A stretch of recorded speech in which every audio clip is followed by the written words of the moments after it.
The envelope hit the lawyer's table with a sound that shattered Lena Carter's world. Inside, surveillance footage that would either save her or destroy her completely. Her husband's attorney smiled like a predator who'd just cornered wounded prey. Your Honor, this proves Mrs. Carter has been accepting money from a dangerous criminal. The courtroom erupted. Lena's hands went numb.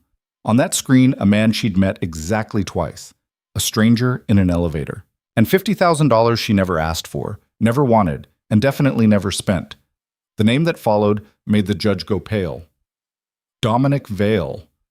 If you want to see how Lena survives what comes next, stay until the end, and drop a comment with your city so I can see how far this story travels. The fluorescent lights in the hallway outside courtroom 4B hummed like dying insects. Lena Carter sat on a wooden bench that had probably witnessed 1,000 broken lives before hers, and she wondered distantly if the wood remembered any of them. Her purse, a worn leather thing her mother had given her 6 years ago, sat in her lap. Inside it, her entire financial life, $234, a maxed-out credit card, and 3/4 she'd been saving for laundry. 28 years old, and this is what she had to show for it. The courthouse smelled like floor wax and disappointment. Somewhere down the hall, a baby cried. A security guard's radio crackled with static and bored voices. Lena traced her thumb over a scratch in the bench's armrest and tried to remember when she'd last slept more than 4 hours straight. 3 months. 3 months since Ethan had walked out of their apartment with 2 suitcases and a smile that didn't reach his eyes. I just need some space, Len. This isn't working anymore. As if their marriage were a broken appliance he could just unplug and forget about. 2 weeks later, she'd been served with divorce papers. Her lawyer, a public defender named Patricia Mills, who looked perpetually exhausted, emerged from the courtroom with a file tucked under one arm. They're ready for us. Lena stood. Her skirt was the nicest thing she owned, bought on clearance 4 years ago for a job interview that had gone nowhere. She'd paired it with a white blouse that was starting to pill at the elbows. Patricia had told her to look sympathetic but competent. Lena wasn't sure she could pull off either. How do I look? Lena asked. Patricia gave her a once-over that was more clinical than kind. Like someone who's been working double shifts at a diner for 3 months, which is good. We want the judge to see you're struggling. I am struggling. I know. Patricia's expression softened slightly. Just remember, answer the questions directly. Don't volunteer information. And whatever you do, don't let Ethan get under your skin. Too late for that. Ethan had been under her skin since she was 22 years old and stupid enough to think charm and good looks were the same thing as character. The courtroom was smaller than she'd expected. She'd seen enough legal dramas to imagine something grand. High ceilings, imposing wood paneling, a sense of gravitas. Instead, it looked like a mid-tier conference room with delusions of importance. The judge's bench sat elevated at the front, the seal of the state hanging behind it like a warning. Rows of benches stretched back toward the doors, mostly empty except for a few people who looked like they were waiting for other cases. And there, at the defendant's table with his lawyer, sat Ethan Cross. He looked good. He always looked good. That was part of the problem. Dark hair swept back just so, a suit that probably cost more than her monthly rent, and that easy smile that had once made her feel like the only person in the room. Now it just made her feel like an idiot for ever believing it was real. His lawyer was a man named Richard Carmichael, 50-something, silver-haired, with the kind of confidence that came from winning cases he probably shouldn't have won. He'd made his reputation defending people with money, and Ethan's family had plenty of that. Which was ironic, considering Ethan had spent most of their marriage claiming they were broke. Lena took her seat next to Patricia. Across the aisle, Ethan leaned back in his chair like he owned the place. Maybe he did. Money had a way of buying ownership in spaces where it shouldn't matter. All rise.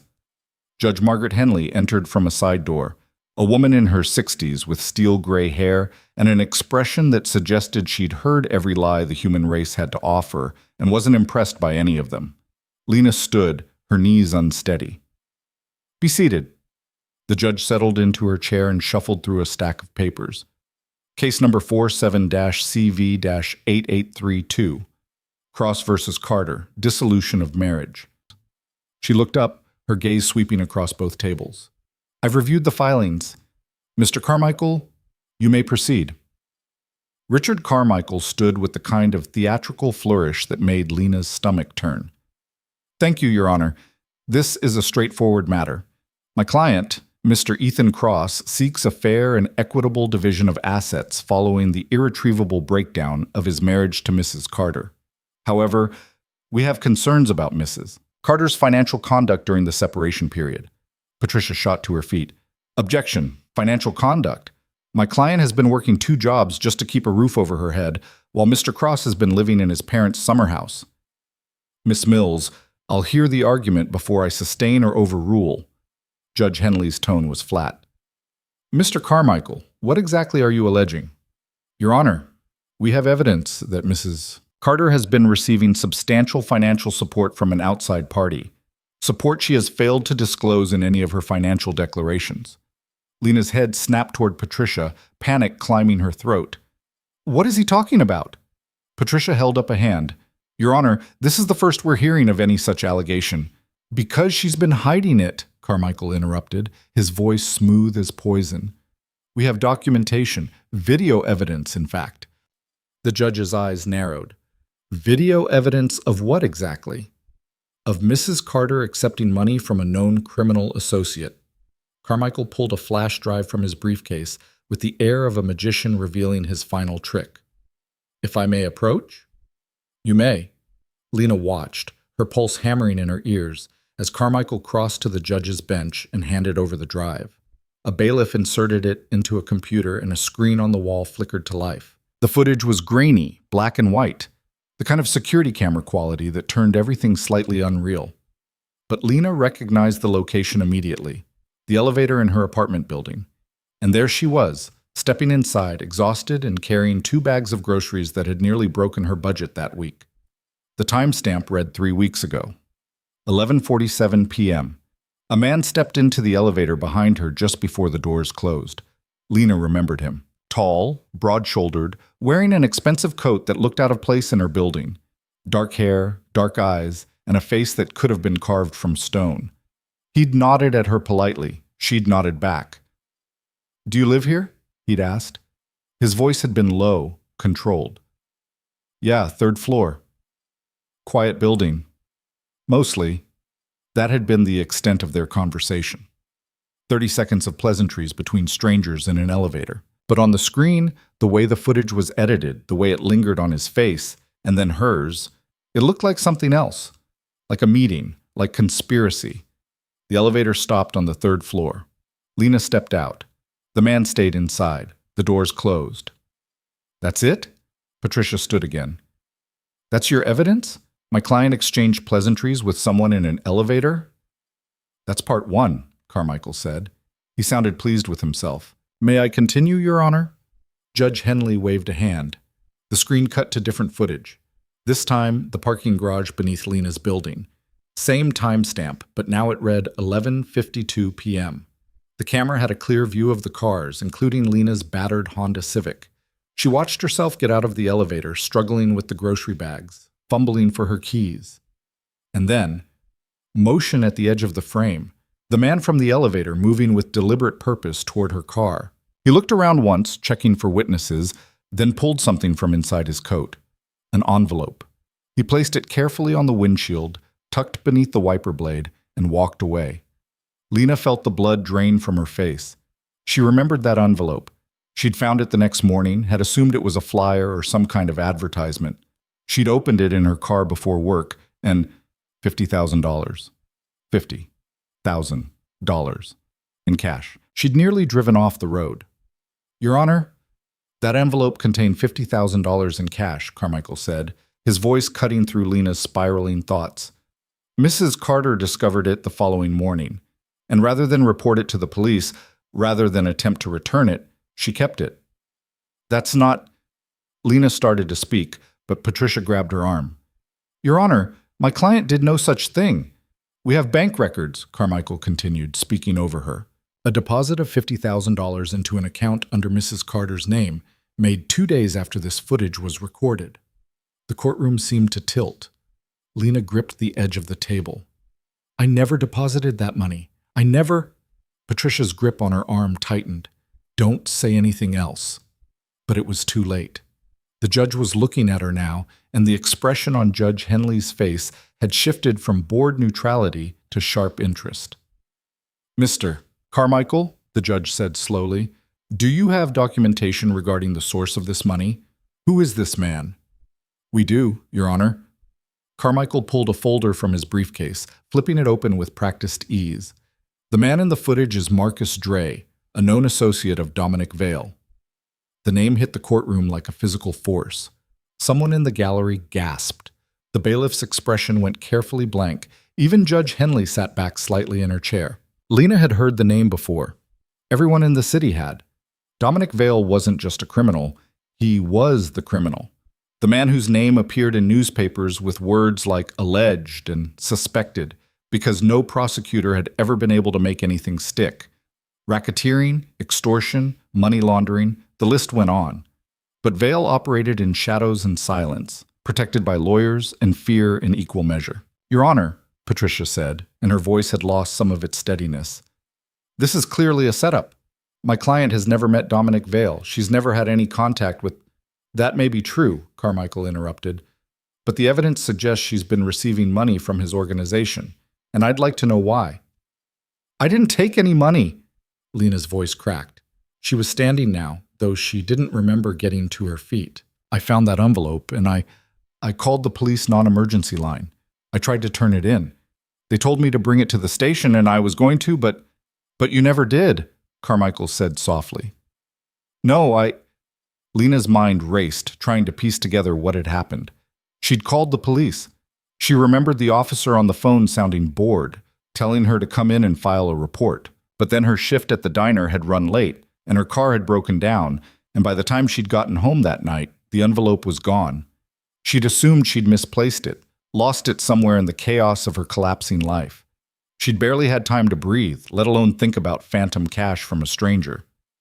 "Your Honor," Carmichael said, "we believe Mrs. Carter has been involved with Vale's organization, possibly as a courier or intermediary. The timing of this payment coincides with my client's decision to file for divorce. We believe she may have been planning to hide assets." "This is insane," Patricia cut in. "You're accusing my client of being a criminal based on surveillance footage of a stranger putting an envelope on her car? Where's your proof of deposit? Where's this mysterious bank account?" Carmichael produced another document. Sapphire Coast Credit Union.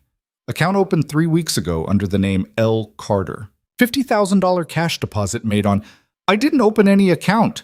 Lena's voice was too loud, echoing off the courtroom walls. "I've never even heard of Sapphire Coast Credit Union." Judge Henley raised a hand. "Everyone sit down, now." Lena sank back into her chair. Her hands were shaking. This couldn't be happening. This was a divorce hearing, a simple division of assets from a failed marriage. She wasn't supposed to be defending herself against accusations of what exactly? Criminal conspiracy? Money laundering? "Mr. Carmichael," the judge said, her tone icy, "if you're alleging criminal conduct, this is not the appropriate venue. This is family court, not— We're not alleging criminal conduct, Your Honor. We're simply establishing that Mrs. Carter has undisclosed income that needs to be factored into the asset division. If she wants to claim she's destitute while sitting on $50,000, I don't have $50,000. Lena's voice broke. "I don't have anything." The courtroom doors opened. The sound was soft, just the whisper of hinges and the click of expensive shoes on tile. But something in that sound made everyone turn.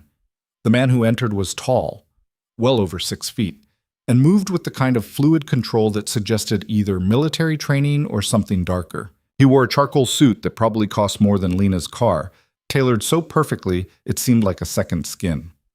Dark hair, dark eyes, and a face that could have been handsome if it weren't so completely devoid of warmth. He scanned the courtroom with clinical precision, his gaze passing over the judge, the lawyers, Ethan, and stopping on Lena. Recognition slammed into her. The elevator, the man from the footage. Marcus Dre, Carmichael had called him. An associate of Dominic Vale. He didn't smile, didn't acknowledge her beyond that single measuring look. Then he moved to the back row of benches and sat down, folding his hands in his lap like he'd come to watch a show. Judge Henley's eyes tracked him with visible wariness. "Sir, this is a closed hearing unless you're involved in this case." "He's not," Carmichael said quickly, too quickly. Your Honor, if we could continue, I'd like to know who just walked into my courtroom. Marcus Dre spoke for the first time. His voice was exactly as Lena remembered, low, controlled, and completely unreadable. Marcus Dre, I'm here as an observer. Observers aren't permitted in family court proceedings. My apologies. He stood with the same fluid grace he'd used to sit down. I'll wait outside. He left. The doors closed behind him, but the damage was done. His presence had confirmed everything Carmichael was claiming. Lena could see it in the judge's face, in the way Patricia had gone pale, in Ethan's barely concealed smirk. She was being framed. Someone was framing her, and she had no idea why. Your Honor, Patricia said, and Lena could hear the desperation creeping into her voice. I request a recess. My client needs time to review these allegations and prepare a proper response. Denied. Judge Henley's expression had hardened. Mr. Carmichael, do you have any additional evidence? Not at this time, Your Honor, but we reserve the right to present more as we discover it. Ms. Mills, do you have anything to refute these claims? Patricia looked at Lena, who could only shake her head helplessly. What was there to say? The footage was real. The money had been real. The fact that she had no idea where it had gone or how someone had opened a bank account in her name didn't change any of that. We need time to investigate, Patricia said finally. This is clearly some kind of setup, but without access to the supposed bank records, without time to… I'll give you 1 week, the judge said. 7 days to provide documentation refuting Mr. Carmichael's claims. If you can't produce evidence that this money doesn't exist or that Mrs. Carter had no knowledge of it, I'm going to assume it's a legitimate asset and factor it into my decision accordingly. Your Honor, that's not 1 week, Ms. Mills and Mrs. Carter? The judge's gaze fixed on Lena, sharp and unforgiving. I strongly suggest you consult with your attorney about your legal options. If there's any truth to Mr. Carmichael's implications about your association with known criminals, you may be facing problems significantly larger than a divorce settlement. The gavel came down. Court is adjourned. Lena sat frozen as people began to move around her. Ethan stood laughing softly with his lawyer about something. Patricia gathered her files with jerky, frustrated movements. Somewhere behind her, she heard the courtroom doors open and close as spectators filed out. This wasn't real. It couldn't be real. Lena! Patricia's voice cut through the fog. We need to talk. Now! They found a small conference room down the hall. A windowless box with a table and 4 chairs that smelled like stale coffee. Patricia closed the door and turned to face her, and for the first time since this nightmare had started, Lena saw something other than exhaustion in her lawyer's eyes. Fear. Tell me the truth, Patricia said. All of it. Do you know Dominic Vale? No. Marcus Dre? I saw him once. In my elevator. That's it. That's the whole story. Patricia sat down heavily. Then someone is setting you up. The question is why? I don't know. Lena's voice came out small, defeated. I'm nobody. I work at a diner. I live in a crappy apartment. Why would someone like Dominic Vale even know I exist? I don't know, but that man, Marcus Dre, showing up in the courtroom today? That wasn't a coincidence. Someone wanted the judge to see him, wanted to make the connection explicit. What do I do? Patricia rubbed her temples. Honestly, I have no idea. This is so far outside my area of expertise, She stopped, took a breath. I can try to track down that bank account, prove it's fraudulent, but if Vale's organization is behind this, they'll have covered their tracks. And if we go to the police with accusations against him… She trailed off, but Lena understood the implication. People who accused Dominic Vale of crimes had a way of disappearing. I need to get out of here, Lena said. Her chest felt tight, like she couldn't get enough air. I need to… A knock on the door. Patricia and Lena both froze. Then Patricia stood, moving to the door with visible reluctance. Who is it? Bailiff Rodriguez. Someone's asking to speak with Mrs. Carter. We're in a private consultation. He says it's urgent. Patricia shot Lena a look. Lena shook her head frantically. She didn't want to talk to anyone, didn't want to face whatever was waiting on the other side of that door. But Patricia opened it anyway. Marcus Dre stood in the hallway, his expression unreadable. Mrs. Carter, he said quietly, I apologize for the intrusion, but my employer would like a word with you. Absolutely not. Patricia stepped between them. My client isn't going anywhere with... It's not a request, Marcus said, and though his tone didn't change, something in it made the temperature in the hallway seem to drop. Ms. Mills, you're welcome to accompany her. In fact, my employer insists on it. He wants this conversation to be entirely transparent. Your employer, Patricia said slowly, being Dominic Vale. Marcus didn't confirm or deny. He simply stepped aside and gestured toward the elevator at the end of the hall. There's a car waiting downstairs. This will take 30 minutes of your time. After that, you're free to leave. Lena found her voice. And if I say no? Marcus looked at her, and for just a moment, something almost like sympathy flickered across his face. Mrs. Carter, someone went to a lot of trouble to put you in that courtroom today, to make you look guilty of something you didn't do. Don't you want to know why? Yes, she did. But she also knew that getting into a car with associates of a crime lord was possibly the stupidest thing she could do. Patricia grabbed her arm. Lena, this is a terrible idea. I know. Lena's voice was steady, steadier than she felt. But he's right. I need to know what's happening. Then we're calling the police. And tell them what? Marcus's question was almost gentle. That you're being offered a conversation? The police can't help you with this, Ms. Mills, but my employer can. Patricia looked like she wanted to argue, but she also looked like she'd dealt with enough criminals to know when the law couldn't protect her client. If anything happens to her, nothing will happen to her, Marcus said. You have my word. As if the word of a criminal meant anything, but Lena was already walking toward the elevator.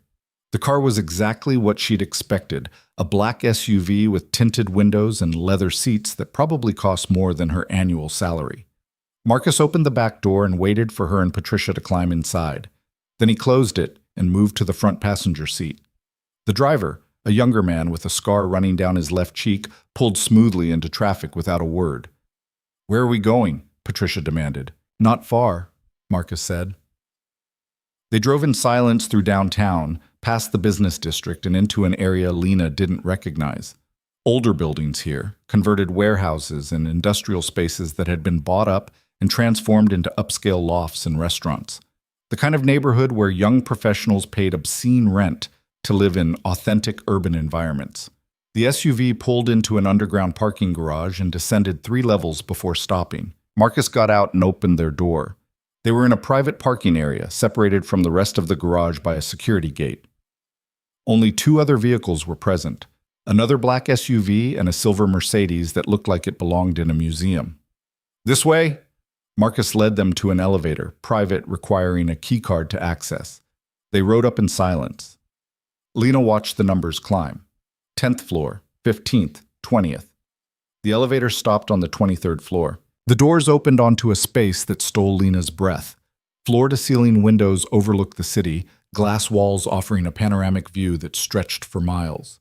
The interior was minimalist, leather furniture, dark wood accents, art that Lena suspected was worth more than her life. Everything spoke of money and power and control.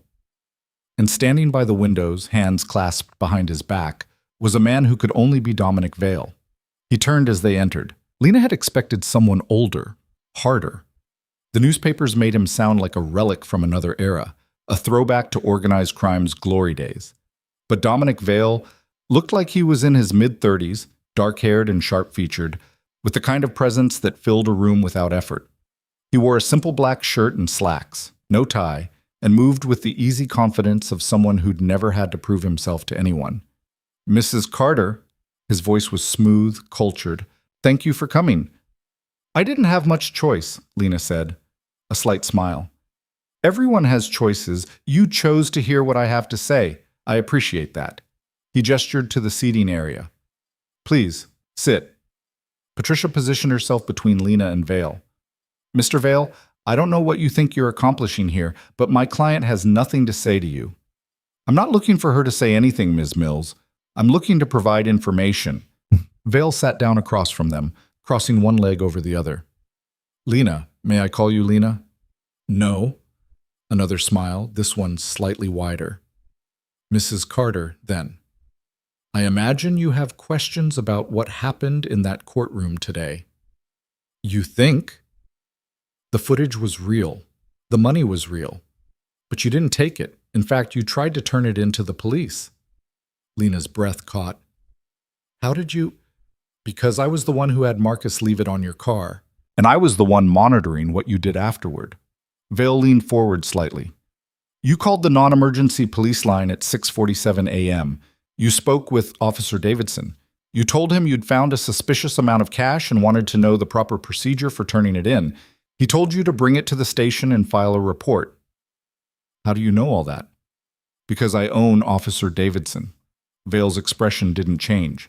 Among others, when you didn't show up at the station, I had the money retrieved from your apartment. Then I waited to see what you'd do next. This is insane, Patricia said. You're admitting to testing someone. Vale's gaze never left Lena's face.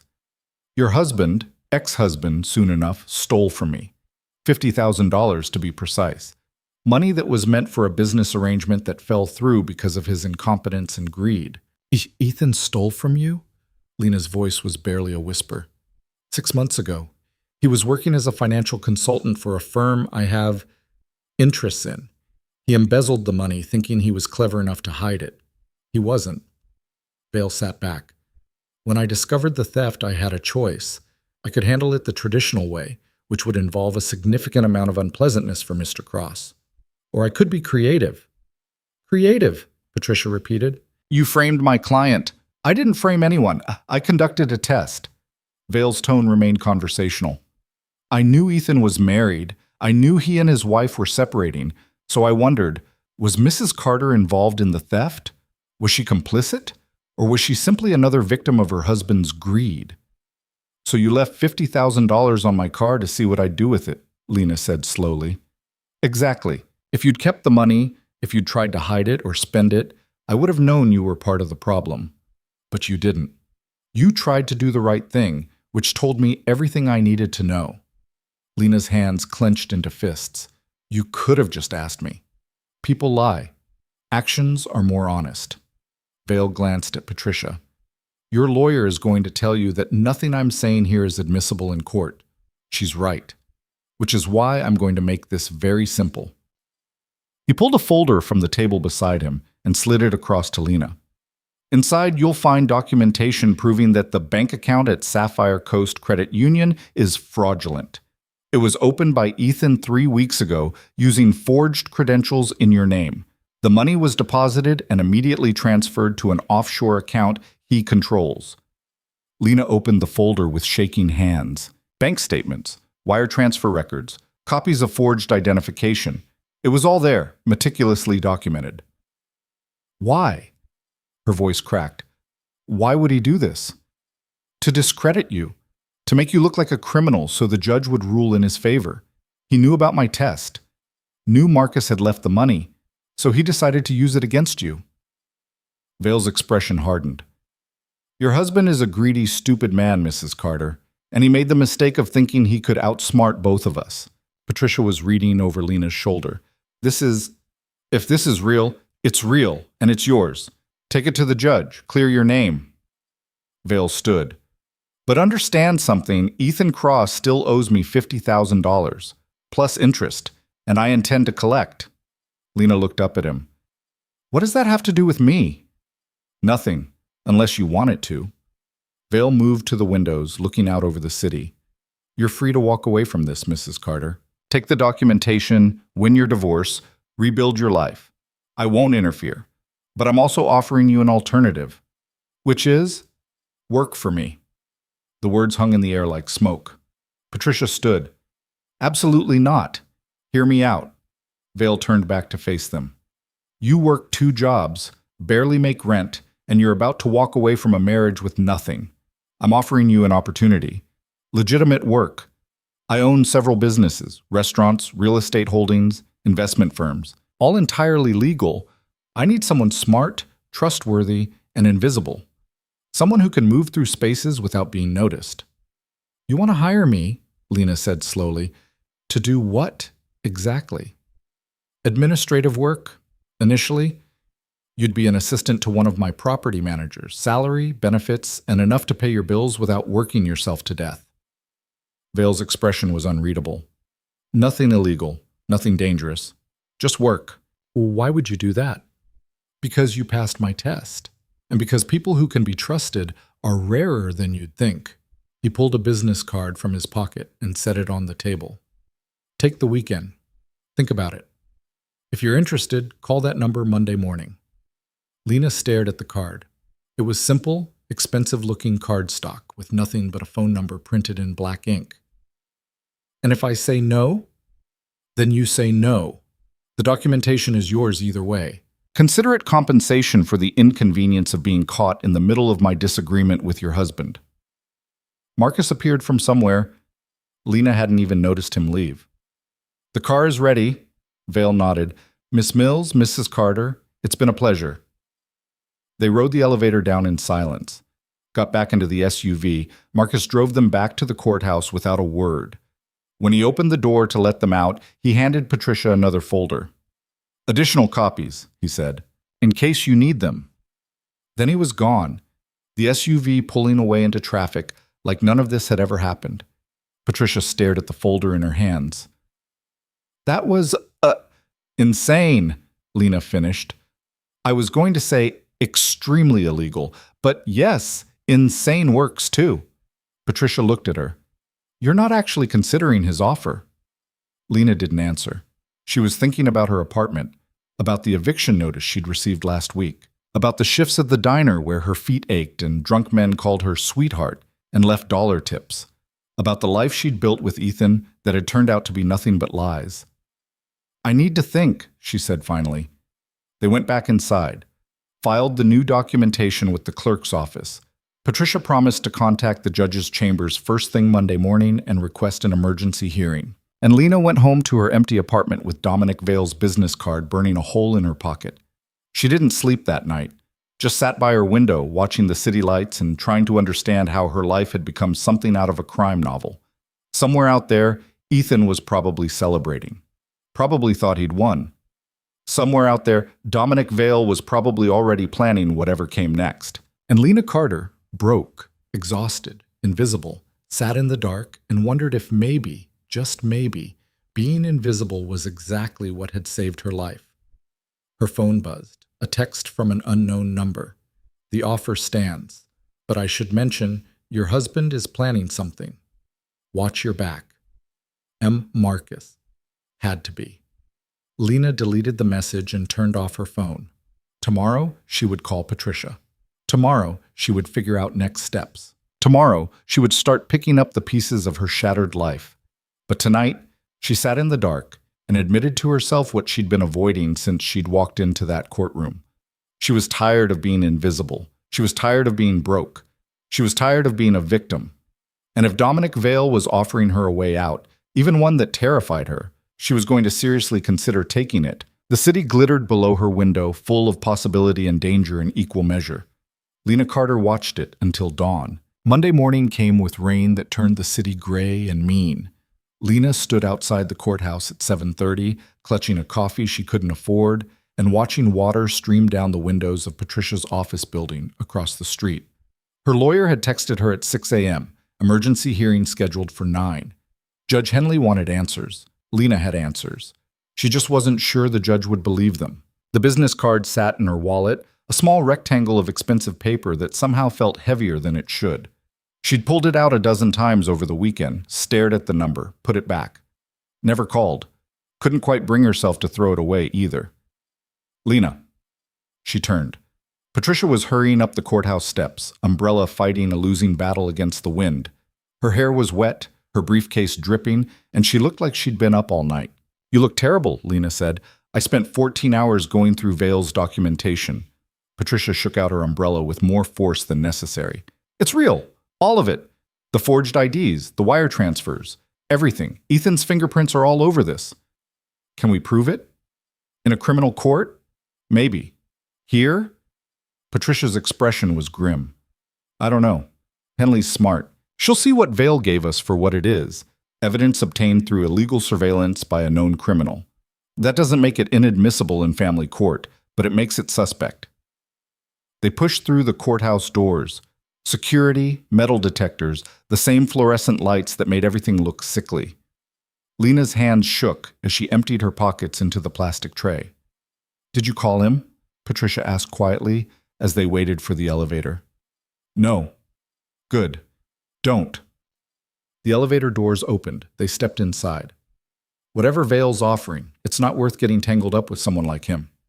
You use his documentation, you win the divorce, and you walk away clean." Lena nodded. She didn't mention the text from Marcus. Didn't mention that she'd spent Saturday night sitting in her car outside Ethan's parents' house, watching the windows and wondering what he was planning. Didn't mention the new lock she'd had installed on her apartment door or the baseball bat she'd put under her bed. The courtroom was already half full when they arrived. More people than Friday. Word had gotten out, apparently, that something interesting was happening in courtroom 4B. Lena recognized a few faces from the courthouse hallways, lawyers and clerks who'd probably heard about Dominic Vale's name being dropped and wanted to watch the show. Ethan sat at his table, relaxed and confident. Richard Carmichael looked less pleased. His jaw was tight, and he kept glancing at his phone like he was expecting bad news. Maybe he was. Lena took her seat. Patricia laid out their folders with military precision, and Lena tried to ignore the feeling that something was about to go very, very wrong. "All rise." Judge Henley entered, and this time there was no boredom in her expression. She looked sharp, alert, and deeply annoyed. She settled into her chair and fixed both tables with a look that could cut glass.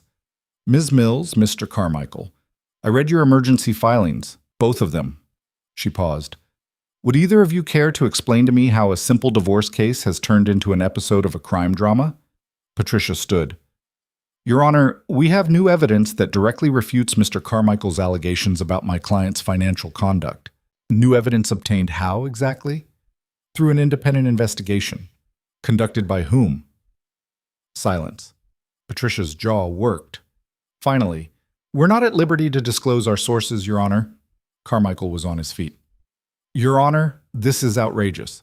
Ms. Mills is obviously working with—" "Sit down, Mr. Carmichael." Henley's voice was ice. "Both of you approach the bench. Now." Lena watched Patricia walk to the judge's bench, Carmichael beside her.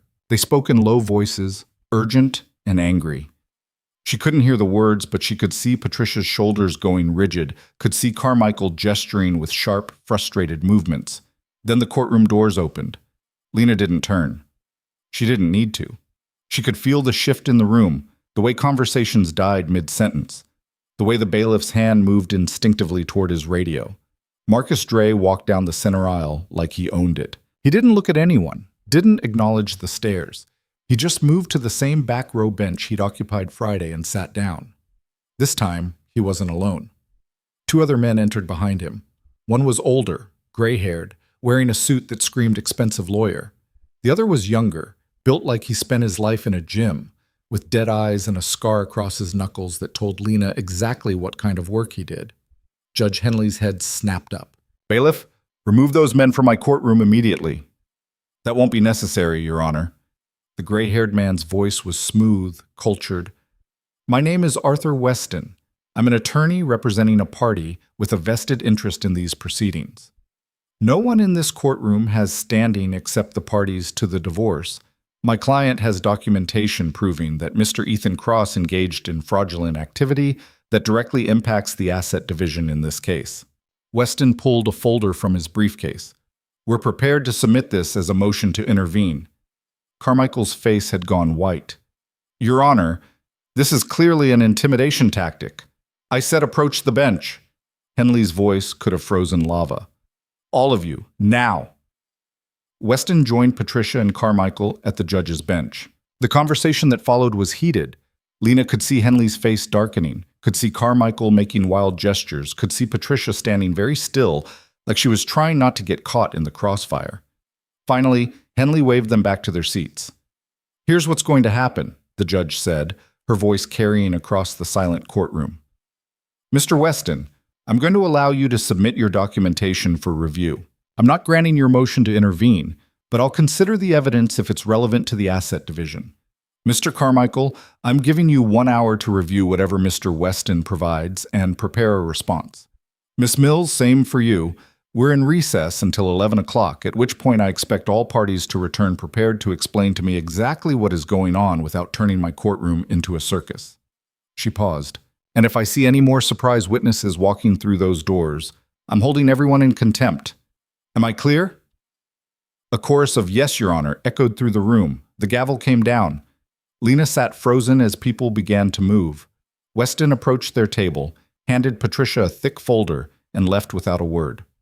Carmichael was already on his phone, speaking in urgent, clipped tones.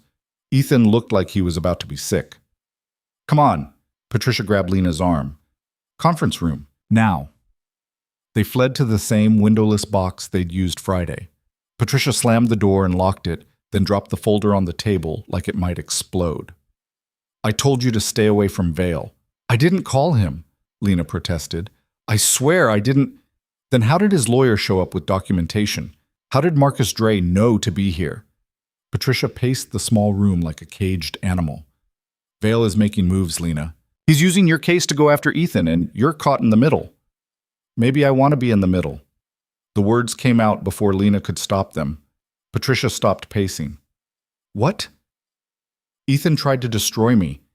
He stole money from a criminal, then tried to make it look like I was involved so he could walk away with everything." Lena's voice was shaking. "If Vale can prove that, if he can make Ethan pay for what he did, at what cost?" Patricia sat down heavily. "You think Vale is doing this out of the goodness of his heart? He wants something, Lena. And when men like him want something, they don't stop until they get it." Lena didn't have an answer for that. They spent the next hour going through Weston's documentation. It was even more thorough than what Vale had given them Friday. Bank records, surveillance footage, testimony from witnesses who'd seen Ethan setting up the fraudulent account. There were even recordings of phone calls between Ethan and Carmichael discussing how to use the fabricated evidence against Lena. "This is a prosecutor's dream," Patricia said quietly.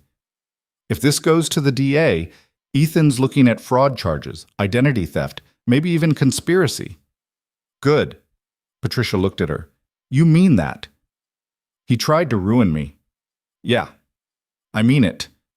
At 11 o'clock, they returned to the courtroom. Ethan was already there, but Carmichael was absent.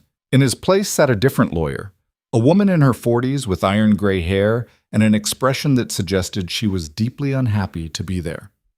"Your Honor," the woman said as soon as Henley entered, "my name is Sandra Levine. I've been retained to represent Mr. Cross in these proceedings. Mr. Carmichael has withdrawn from the case due to a conflict of interest." "How convenient," Henley said dryly. "Ms. Levine, have you had time to review the documentation provided by Mr. Weston?" "I have, Your Honor, and I've had a lengthy conversation with my client."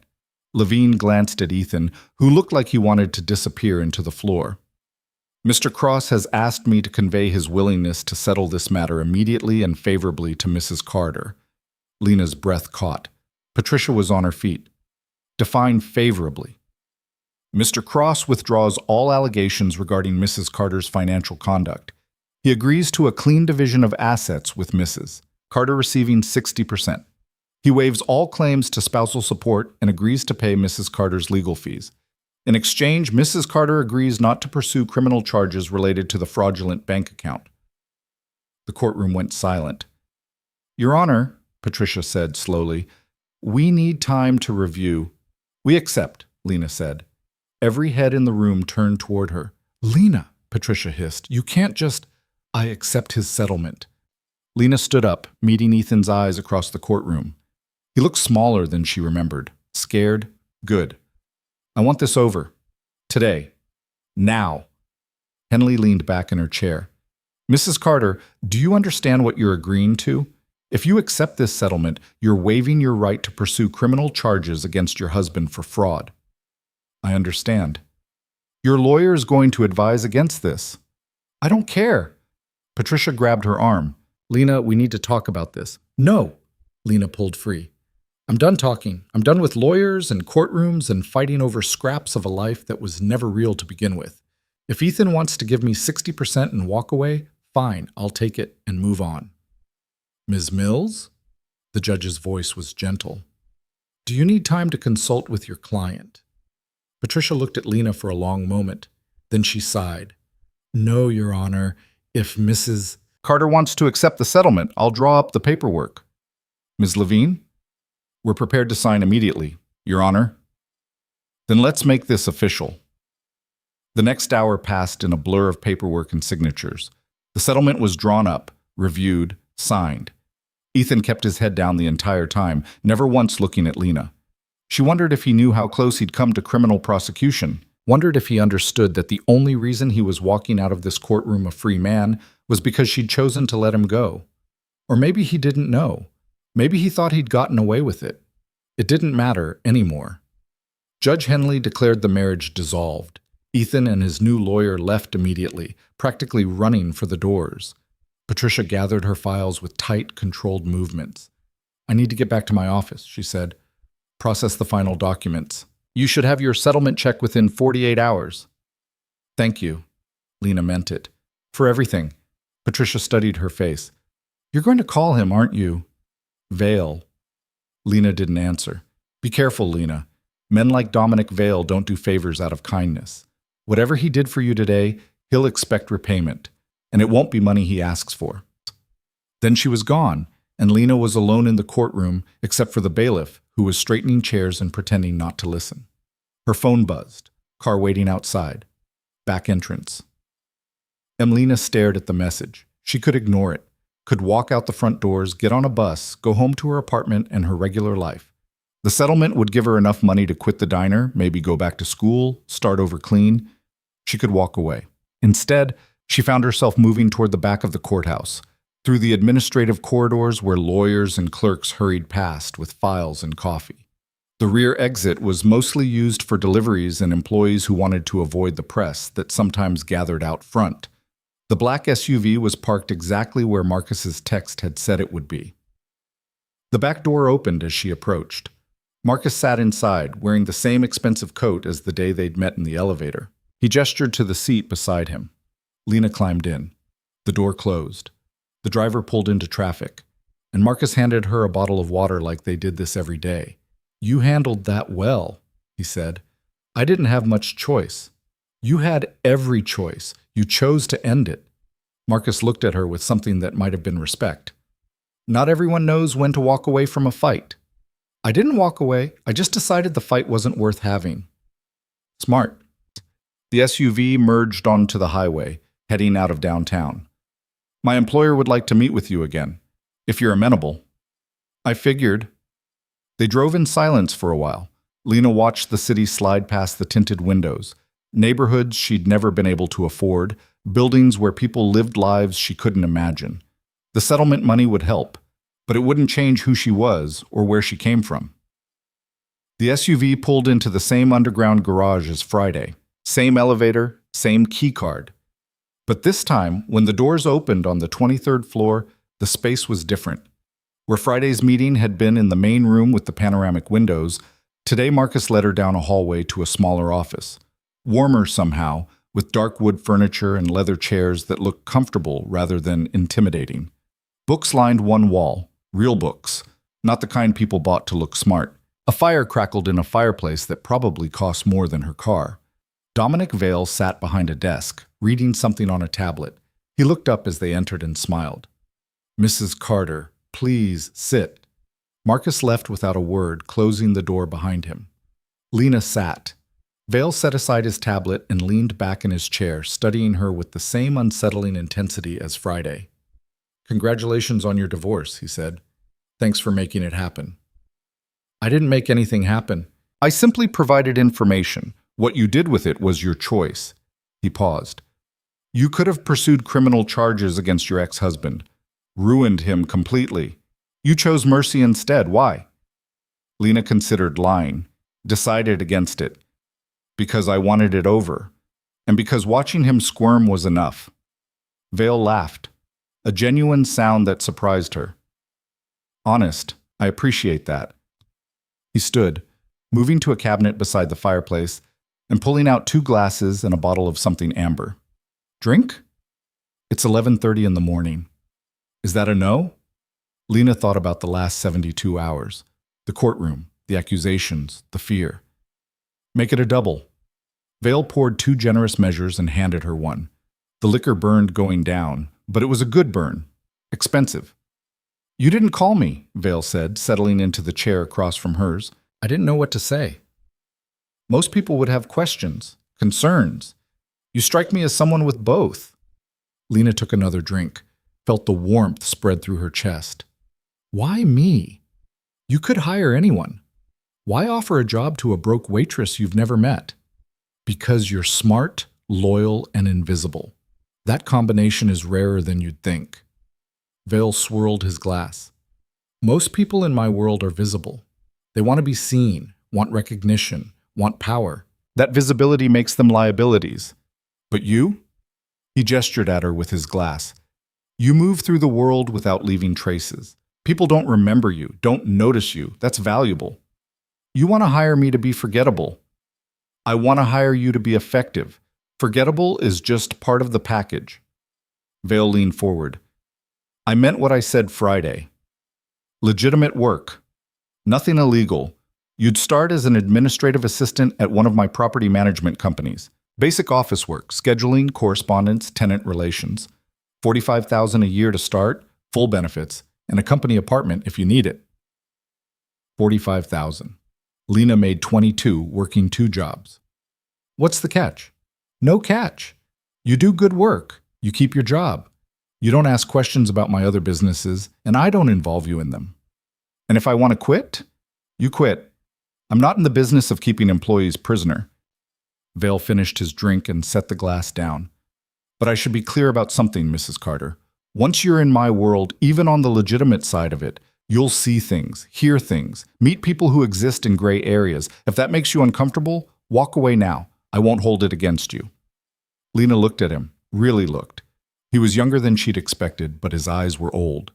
The eyes of someone who'd seen too much and done worse. He was offering her a lifeline, but she wasn't naive enough to think it came without strings. I need to think about it, she said finally. Of course. Take the week. Call Marcus when you decide. Vale stood, signaling the end of their meeting. In the meantime, your settlement check should clear by Wednesday. I've arranged for it to be expedited. You don't need to... Consider it a gesture of goodwill. He walked her to the door. And Mrs. Carter, be careful for the next few days. Your ex-husband took a significant financial hit today. He also knows I was involved in exposing his fraud. Men like Ethan don't handle humiliation well. The warning sent ice down her spine. You think he'll come after me? I think he's cornered and stupid. Bad combination. Vale opened the door. Marcus was waiting in the hallway. Marcus will take you wherever you need to go, and he'll be keeping an eye on your apartment for the next few days, just in case. Lena wanted to protest, wanted to say she could take care of herself. But the truth was, she was scared. And if Dominic Vale was worried enough to assign security, that meant the danger was real. Thank you, she said quietly. Don't thank me yet. You haven't decided if you're going to accept my offer. Marcus drove her home in silence, pulled up to her building, and waited while she got out. I'll be around, he said through the open window. You won't see me, but I'll be here. Then he was gone, and Lena was climbing the stairs to her apartment alone. Inside, everything looked the same, her secondhand furniture, her dishes in the sink, the life she'd built that suddenly felt too small. She pulled out Vale's business card and set it on her kitchen counter, stared at it while she made coffee, stared at it while she changed out of her court clothes into jeans and a sweater, stared at it while she tried to figure out what the hell she was going to do with the rest of her life. Her phone rang. Unknown number she almost didn't answer, then thought about Marcus's warning about Ethan and decided she needed to know. Hello? Lena. Ethan's voice, tight and angry. We need to talk. We have nothing to talk about. The divorce is final. You think you won? You think humiliating me in court was winning? He was drunk. She could hear it in the way his words slurred slightly. You brought a fucking crime lord into our divorce, Lena. Do you have any idea what you've done? I didn't bring anyone anywhere. You did this to yourself. He's going to kill me. You understand that? Dominic Vale doesn't forgive debts. Something cold settled in Lena's chest. Then you should have thought about that before you stole his money. I'll pay him back. I just need time. Not my problem anymore, Ethan. You're right. It's not your problem. It's your fault. His voice dropped, became something uglier. You could fix this. You could talk to Vale, tell him it was a misunderstanding. Goodbye, Ethan. Lena, wait. She hung up, blocked the number, sat down on her couch, and tried to stop shaking. He was scared. Good. He should be scared. But the venom in his voice, the desperation, that worried her. Marcus was right. Cornered and stupid was dangerous. Her phone buzzed again. This time, a text from a number she didn't recognize. Everything okay? M. Marcus. Watching.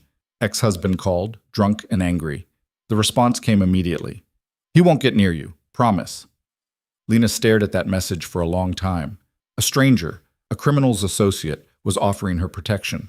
Was probably sitting in a car outside her building right now, making sure Ethan didn't try anything stupid. She should have been terrified. Should have called the police, filed a restraining order, done things the legal way.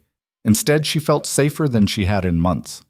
She picked up Vale's business card, turned it over in her hands, thought about $45,000 a year and benefits and a company apartment. Thought about not being invisible in the bad way, the way where no one cared if she disappeared, but being invisible in the way Vale had described, moving through the world effectively, competently, valued. She thought about Ethan's voice on the phone, scared and angry, and blaming her for his own choices. And she thought about the settlement check that would clear Wednesday. Enough money to start over. But start over doing what? Another waitressing job? Another degree she couldn't afford? Another relationship that would end in betrayal? Or something different? Something that scared her and intrigued her in equal measure. Lena pulled out her phone and typed a message to Marcus's number. Tell Vale I'm interested. When can I start? The response came 30 seconds later. He'll be pleased. Can you meet tomorrow morning? 9 a.m.? Yes, same place. Marcus will pick you up at 8:30. And just like that, Lena Carter made a choice that would change everything. She didn't sleep that night either, but this time it wasn't fear keeping her awake. It was possibility. Dangerous, uncertain possibility that felt like the first real choice she'd made in years. At 8:20 the next morning, she stood outside her building in her best interview outfit.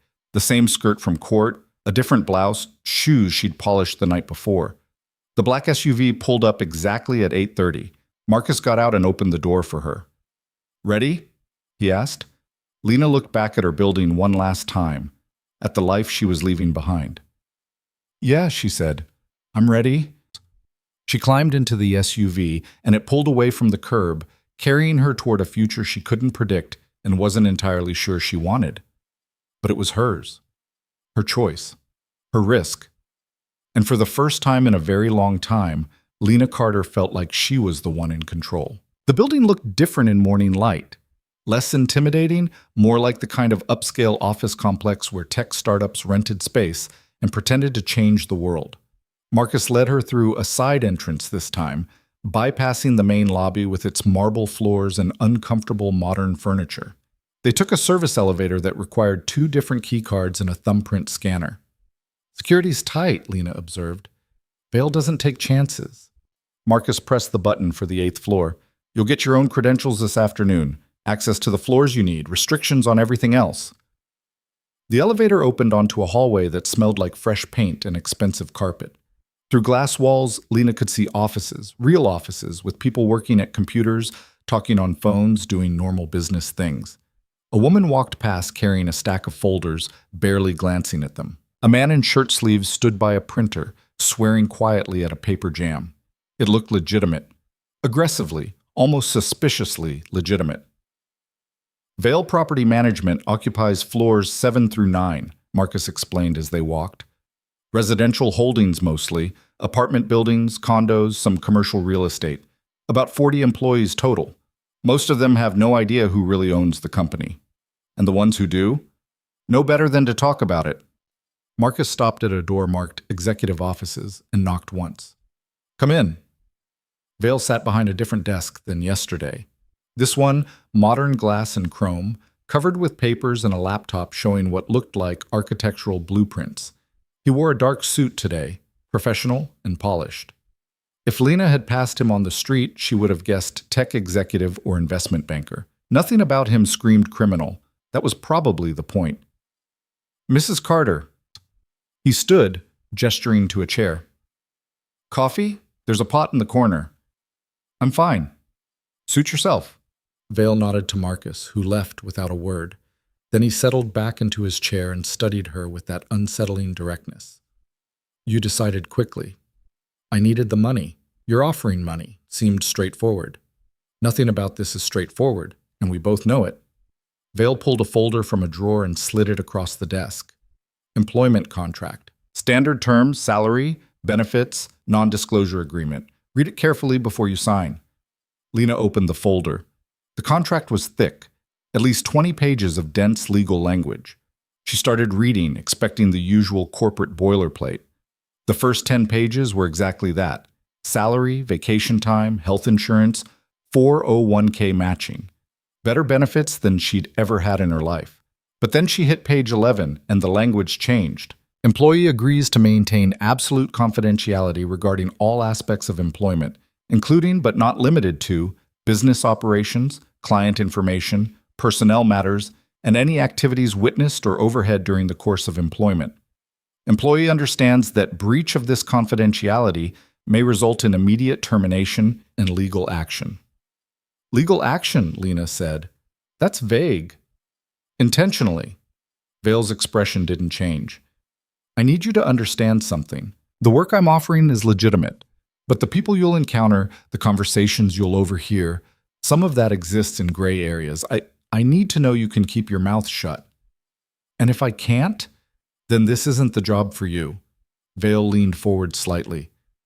I'm not threatening you, Mrs. Carter. I'm being honest. This position requires discretion.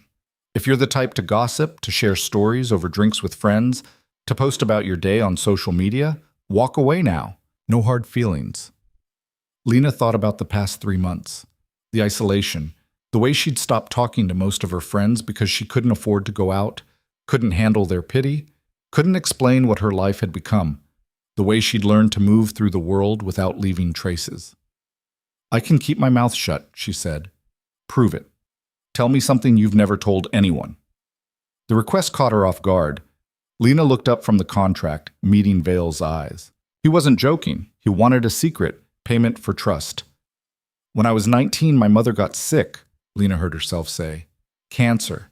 She needed treatment that insurance wouldn't cover. Experimental drugs, out-of-network specialists. My father had left when I was 10, so it was just us. She paused, remembering. I stole money from the restaurant where I worked. Not much, $20 here, $40 there. Enough to help with the bills. Enough that my mother never had to know we were drowning. Did she survive? No, she died 6 months later. Lena's voice was flat. And the money I stole? Turned out the restaurant owner knew the whole time. He never said anything, never called the police. Just let me do it because he felt sorry for me. After the funeral, he fired me, said he couldn't keep someone dishonest on staff, even if he understood why I did it. Vale was silent for a long moment. Then, you've never told anyone that story? No. Not even your ex-husband? Especially not him.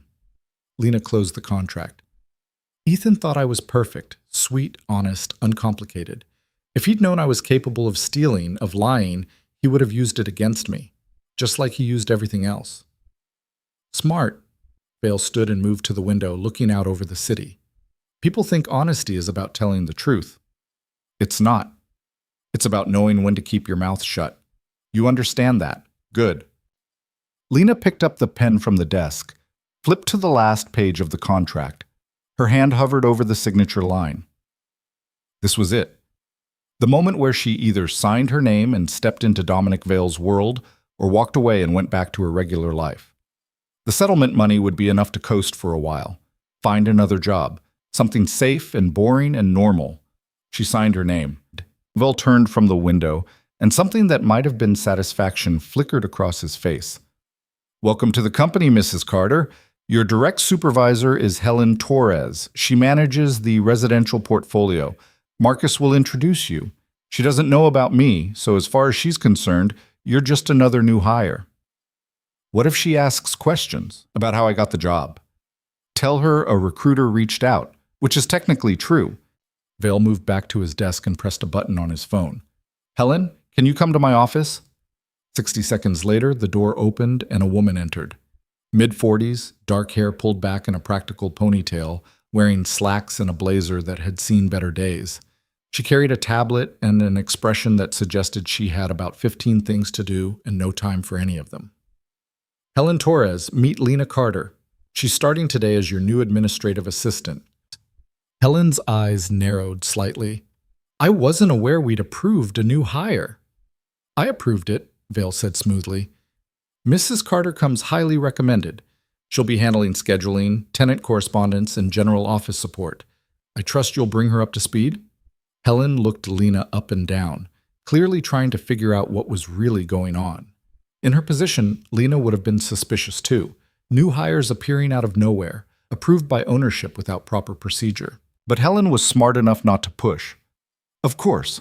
Welcome aboard, Lena. Helen's handshake was firm, professional. Let's get you set up. We've got a showing at 11 and 3 tenant complaints that need responses by end of day. I'll leave you to it, Vale said, already turning back to his laptop. Dismissed. Lena followed Helen out of the office, down the hallway to a smaller workspace with a desk, computer, and a window overlooking the parking lot. Not glamorous, but better than the break room at the diner where she'd been eating lunch on overturned milk crates. Okay. Helen set her tablet down and fixed Lena with a direct stare. I'm going to be straight with you. I don't know how you got this job, and I don't particularly care. What I care about is whether you can do the work. Can you use Excel? Yes. Google Calendar? Yes. Can you talk to angry tenants without losing your temper or crying? Lena thought about the number of times drunk men had yelled at her over cold eggs. Yeah, I can handle angry people. Good. Because about 60% of this job is dealing with people who think their broken dishwasher is a personal attack. Helen pulled up a chair and opened her tablet. Here's how this works. We manage 32 residential properties across the city, mostly mid-range apartments, a few luxury condos. You'll be my interface with tenants for routine issues, maintenance requests, lease questions, payment problems. Anything that doesn't require my direct attention gets filtered through you first. She spent the next 2 hours walking Lena through systems and procedures, the property management software, the vendor contact list, the standardized responses for common complaints.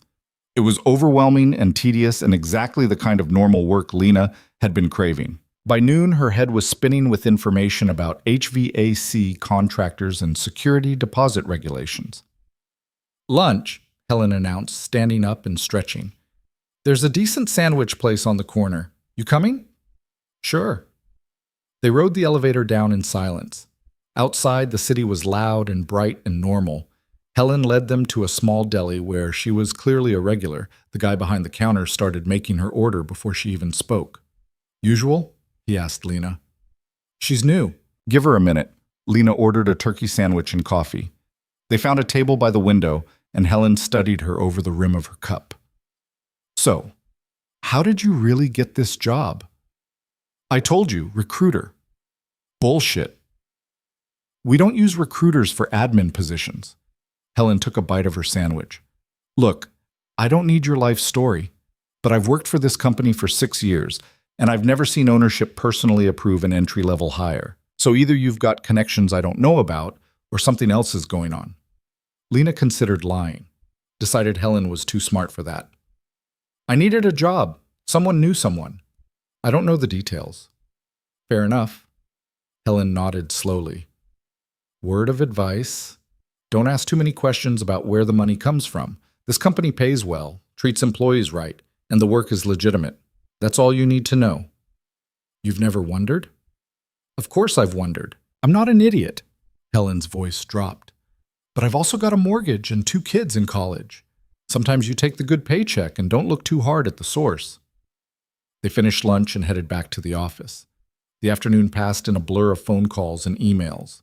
Tenant complaints about noise, about parking, about neighbors who played music too loud. Maintenance requests for leaky faucets and broken locks. The mundane machinery of keeping 32 buildings running smoothly. It was boring, repetitive, exactly what Lena needed. At 5 o'clock, Helen logged out of her computer and grabbed her bag. You did good today. Be here at 8 tomorrow. We've got a building inspection in the morning. Thanks for showing me the ropes. Don't thank me yet. Wait until you've dealt with Mrs. Patterson in 4C. She calls twice a week about pigeons on her balcony. Helen paused at the door. And Lena, whatever brought you here, whatever you're running from or toward, just keep your head down and do the work. This job can be a good thing if you let it be. Then she was gone, and Lena was alone in the office with the hum of fluorescent lights and the distant sound of traffic. Her phone buzzed. Marcus. Ready to go home? Yeah, downstairs in 5. Lena packed up her new work bag, a leather messenger bag that had been waiting on her desk when she arrived, probably courtesy of Vale. Inside, she'd stashed the employee handbook, her building access cards, and the list of vendor contacts Helen had given her, her phone, her wallet, her new life. The SUV was waiting when she stepped outside. Marcus held the door open and she climbed in, suddenly exhausted in a way that had nothing to do with physical tiredness. How was day 1? Marcus asked as they pulled into traffic. Surprisingly normal. That's the idea. Marcus navigated through rush hour with practiced ease. Vale's legitimate businesses are actually legitimate. No laundering, no fronts, just regular companies that happen to be owned by someone with other interests. Why bother if he's already making money illegally? Because legitimate businesses provide cover, infrastructure, ways to move through the world without attracting attention. Marcus glanced at her in the rearview mirror. You worked in restaurants. You know how much cash flows through those places. How easy it would be to skim a little here, hide a little there. Vale's smarter than that. His legal businesses stay legal, keeps the authorities from looking too close. They drove in silence for a while. Then Marcus said, Your ex-husband made contact again. Lena's stomach tightened. When? This morning. Called your old cell phone twice, left one voicemail. Do you want to know what he said? No. Yes, I don't know. He's desperate, asking for help, making threats, cycling between the two. Classic panic response. Marcus turned onto her street. Vale's people visited him last night, made it clear that payment is expected within 30 days. And if he can't pay? Marcus didn't answer, which was answer enough. They pulled up to her building. Marcus got out and scanned the street with professional efficiency before opening her door. I'm still watching the building, he said, just in case Ethan tries something stupid. He wouldn't. Lena stopped. The truth was, she had no idea what Ethan would or wouldn't do. She'd thought she knew him, thought their marriage meant something. She'd been wrong about all of it. Better safe, Marcus said. Get some rest. Tomorrow's another day of tenant complaints and broken appliances. Lena managed a tired smile. Living the dream. Inside her apartment, everything was exactly as she'd left it, but somehow it felt different, smaller, like she was already outgrowing it. She made dinner, pasta with sauce from a jar, and ate it standing at her kitchen counter while scrolling through her phone. The settlement check had cleared. $63,000 after lawyer fees and taxes. More money than she'd ever had at one time. She could quit the diner, could give notice, and never deal with another drunk customer or grease burn. The thought should have made her happy. Instead, it felt anticlimactic. She'd spent 3 months working herself to exhaustion just to stay afloat, and now suddenly she didn't need to anymore. The relief was there. But so was something else. An absence. The kind of emptiness that came from achieving a goal and realizing it didn't fix anything fundamental. Her phone rang. Unknown number again. She almost sent it to voicemail, then thought better of it and answered. Lena. Not Ethan this time. A woman's voice, familiar but wrong. It's Diana, Ethan's mother. Lena hadn't spoken to her since the separation. Mrs. Cross, I don't think we have anything to talk about. Please, just listen. Diana's voice was strained. I know what Ethan did. The fraud, the accusations. My husband and I had no idea until his lawyer called us yesterday. Okay. I wanted to apologize. And to ask, Diana paused. The people Ethan owes money to, can you help him? Lena laughed. Actually laughed. You're joking. You know them. That man who came to court, who provided the evidence, you must have some connection to him. If you could just ask, explain that Ethan made a mistake. Your son stole money from a dangerous man, then tried to destroy me to cover his tracks. And you want me to help him? Lena's voice went cold. No, whatever happens to Ethan, he brought on himself. Lena, please, he's my son. He was my husband. That didn't stop him from throwing me under the bus. Lena ended the call and blocked the number. Her hands were shaking. She set the phone down and gripped the edge of the counter, breathing hard. This was what freedom felt like. Not relief, not happiness, just the cold, clear understanding that she didn't owe anyone anything anymore. Not Ethan, not his family, not the version of herself who'd believed love meant sacrifice. She was done sacrificing. The next 2 weeks passed in a rhythm that felt almost normal. Work at 8, home by 6. Tenant complaints and maintenance schedules. Helen's dry humor and the office gossip she half listened to without participating. Marcus's daily texts checking in, the black SUV she sometimes glimpsed parked near her building. Vale himself she barely saw. He appeared occasionally in the office, always professional, always brief. Once he stopped by her desk to ask how she was settling in. She said fine.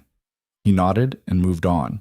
It was almost disappointing. She'd stepped into the orbit of a crime lord and found normal office work. Then came Wednesday of the third week. Lena was processing a vendor invoice when Helen appeared at her desk, looking stressed. Problem: Building 7, Unit 8F. Tenants refusing to let the maintenance crew in to fix a gas leak. Have you called her? 3 times. She's not answering, but we can see movement through the security camera. She's home, just ignoring us. Helen rubbed her temples. I need you to go over there, talk to her face to face. Sometimes that works better than phone calls. Me? I've only been here 2 weeks, which is why she might actually listen. I've been fighting with this woman for 6 months. Fresh face might help. Helen was already grabbing her keys. Come on, I'll drive. Building 7 was in a neighborhood Lena didn't recognize. Older construction, more wear and tear than the luxury properties. Helen parked in the lot and led her inside, past a lobby that smelled like cleaning products and old carpet. Mrs. Alvarez, Unit 8F, Helen explained as they climbed the stairs.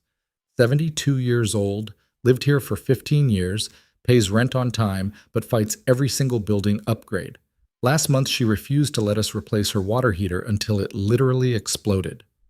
They reached 8F. Helen knocked firmly. Mrs. Alvarez, it's Helen Torres from Property Management. We need to talk about the gas leak. Silence. Mrs. Alvarez, if you don't open this door, I'm going to have to use the master key. The gas company says this is a safety hazard. The door opened 6 inches, held by a chain. An elderly woman glared out at them. I don't have a gas leak. You people are just trying to get into my apartment to raise my rent. That's not, Helen started, but Lena stepped forward. Mrs. Alvarez, my name is Lena. I'm new here, and I don't know anything about rent increases. But I do know that gas leaks can be dangerous. Could we just come in for 5 minutes? Let the technician check. If there's no leak, we leave immediately. The old woman's eyes shifted to Lena, suspicious but considering. You're new? Started 3 weeks ago. You're not going to try to sell me on renovations? I don't even know what renovations you're talking about. Mrs. Alvarez studied her for another long moment. Then, surprisingly, she unchained the door and opened it. The apartment was small but neat, filled with furniture that had probably been there since the 70s. Photos covered every surface. Children, grandchildren, a wedding picture that looked like it predated color photography. The gas company said the leak is near the stove, Helen said, trying to regain control of the situation. My stove works fine. Can we just check? Lena asked gently. Please? Mrs. Alvarez sighed and waved them toward the kitchen. Helen made a phone call, and 10 minutes later a technician arrived with a detector. He checked the stove, the connections, the wall behind it. Finally, he straightened up. Found it. Small leak in the connection valve. Easy fix, but you're lucky you called it in. Another week and this could have been serious. Mrs. Alvarez went pale. I could have died? Or caused an explosion that would have taken out half the building, the technician said cheerfully. I can fix it now if you want. Take about 20 minutes. The old woman nodded mutely. Lena stayed with her while Helen and the technician worked. Made tea.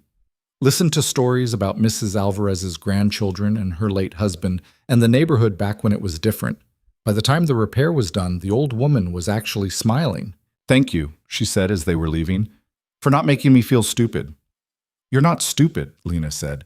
You were protecting yourself, nothing wrong with that. Outside, Helen unlocked the car and got in without speaking. They were halfway back to the office before she said, "That was good work. I just talked to her." Most people can't do that. Can't make someone feel heard without making them feel managed. Helen glanced at her.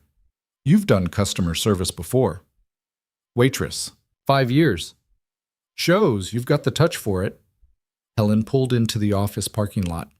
"I'm putting you on tenant relations full-time. Forget the administrative stuff. I need you dealing with people. You're better at it than I am." Lena felt something unfamiliar stir in her chest.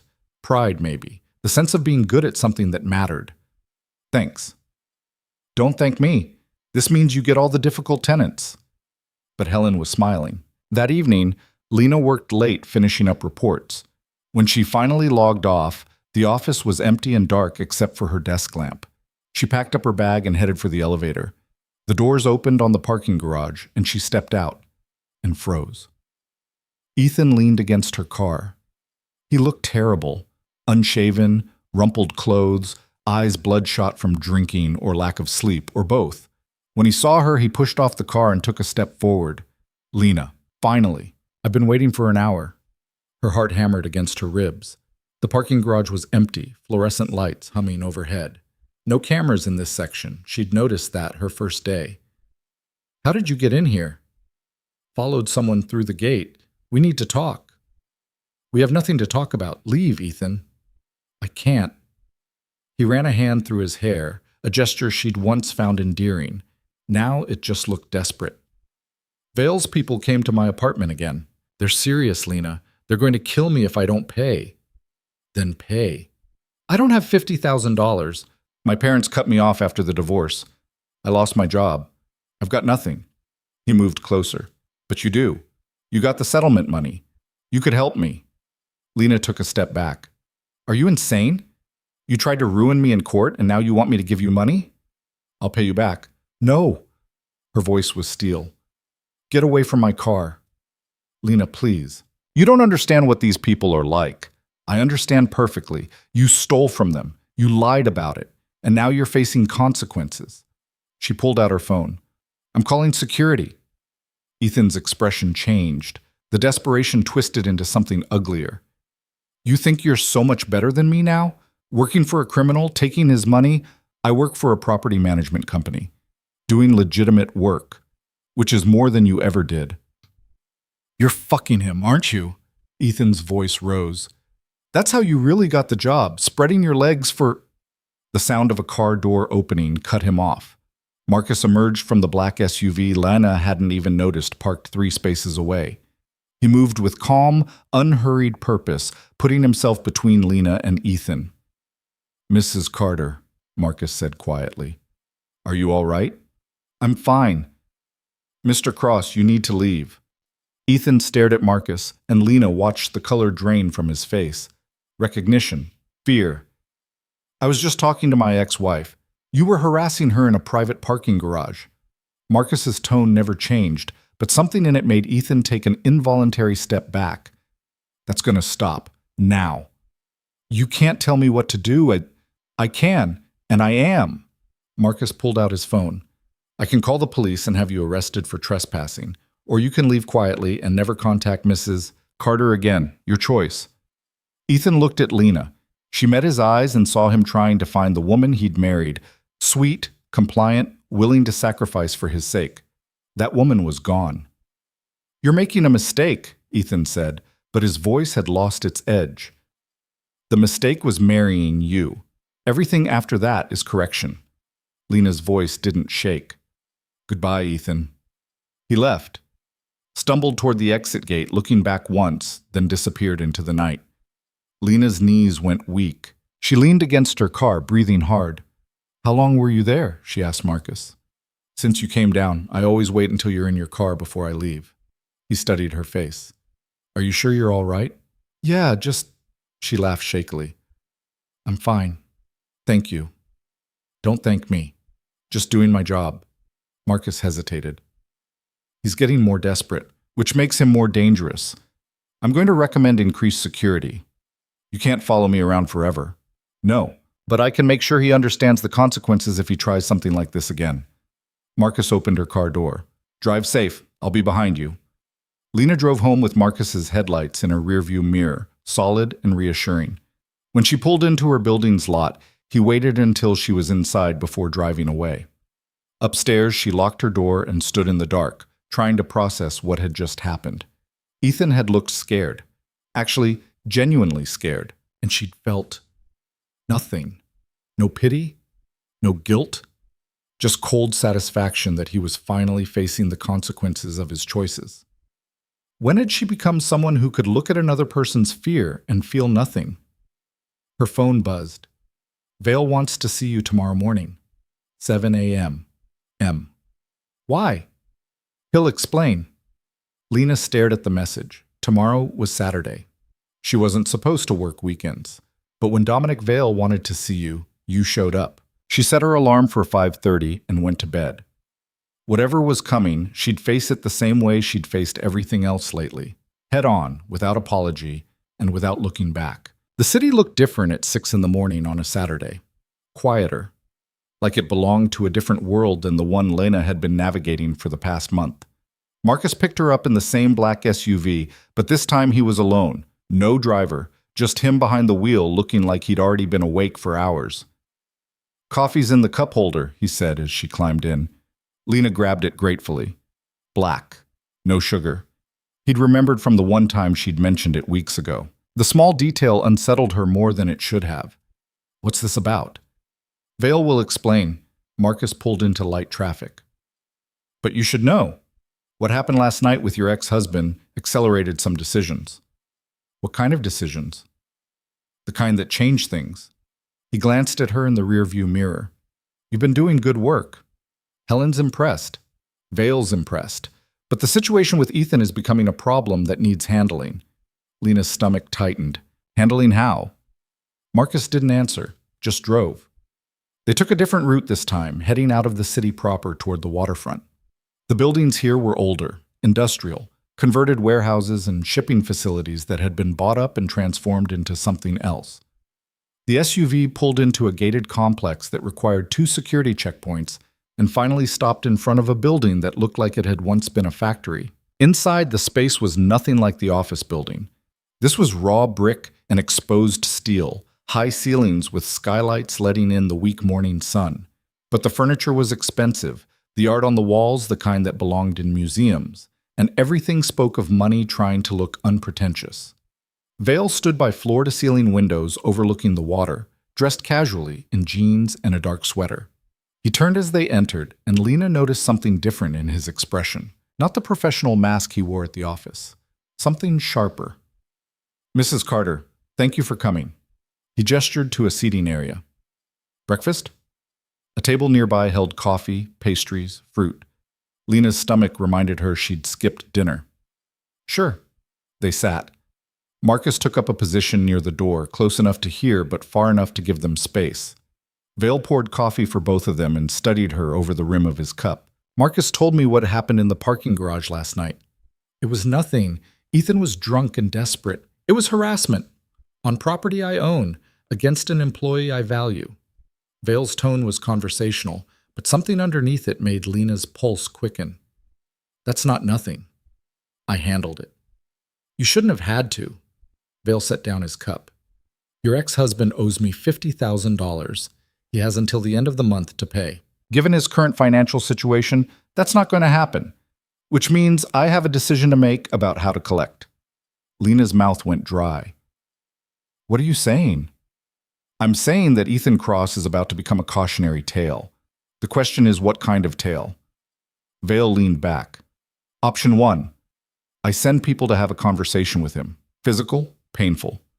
The kind that leaves scars and ensures he never forgets his debts. He lives, but he suffers. And option 2? He disappears.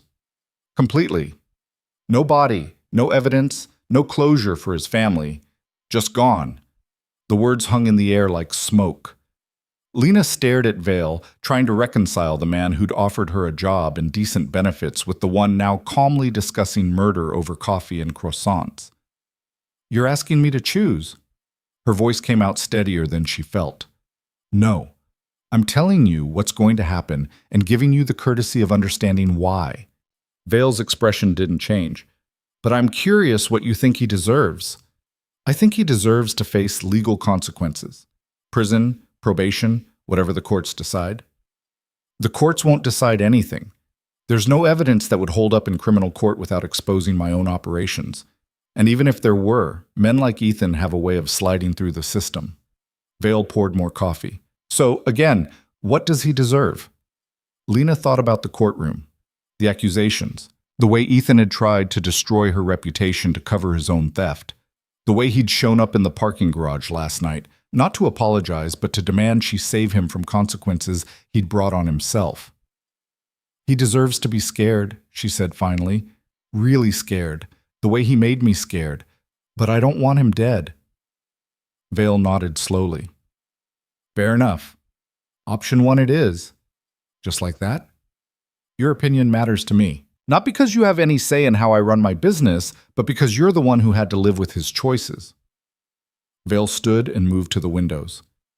After today, Ethan won't bother you again. He'll be too busy dealing with his own problems. And the debt? Will be extracted one way or another. His parents have money, even if they've cut him off.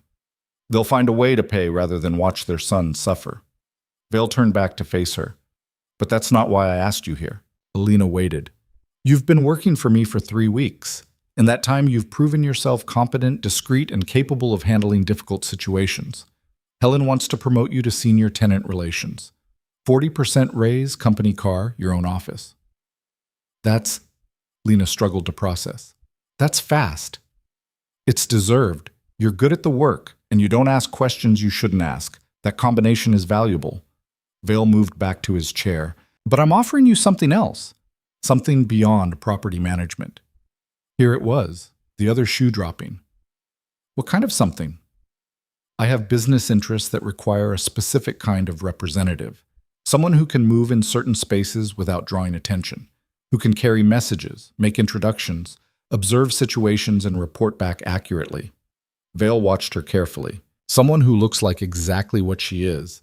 A young professional woman trying to build a career. Nothing threatening, nothing suspicious.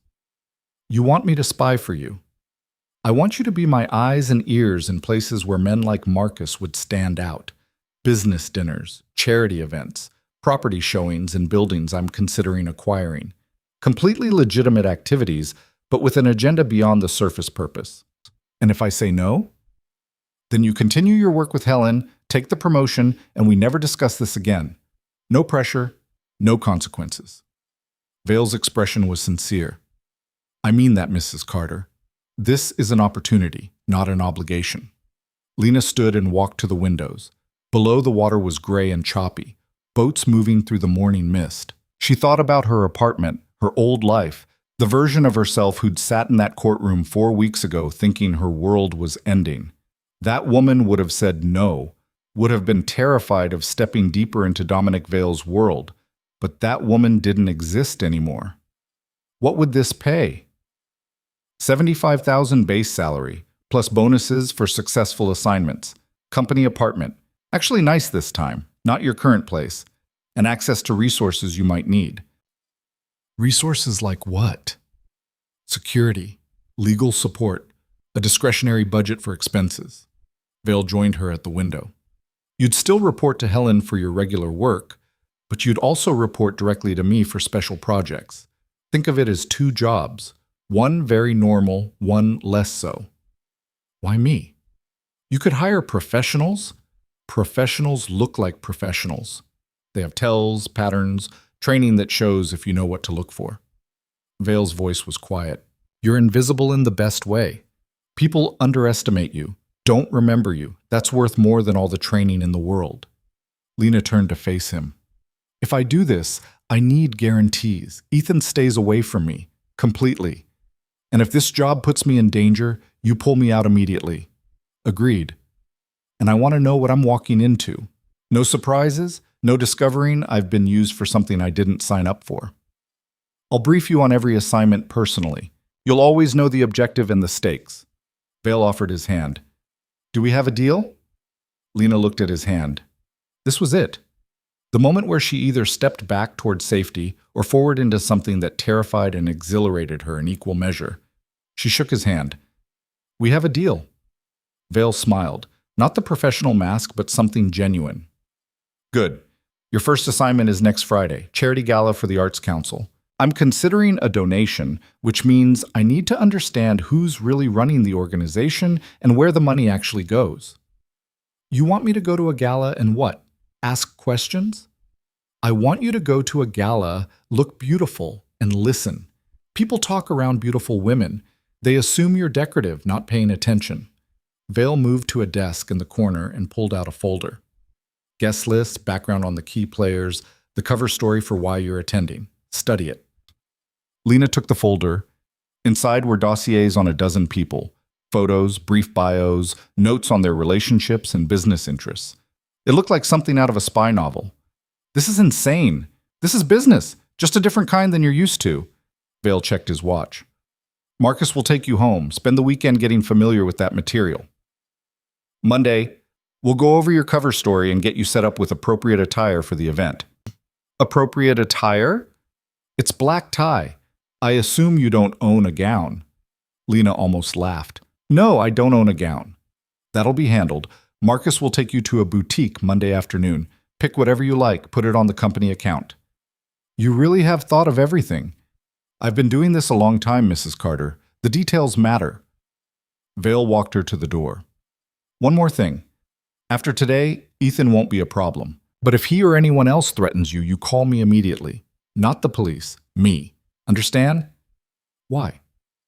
"Because the police work within a system that doesn't always protect the people who need protecting. I work within a different system, one that's more effective for people in my orbit." He paused. "You're in my orbit now. That comes with benefits and responsibilities. Protection is one of the benefits." Marcus drove her home in silence. Lena clutched the folder, her mind racing. A charity gala. $75,000. A company apartment.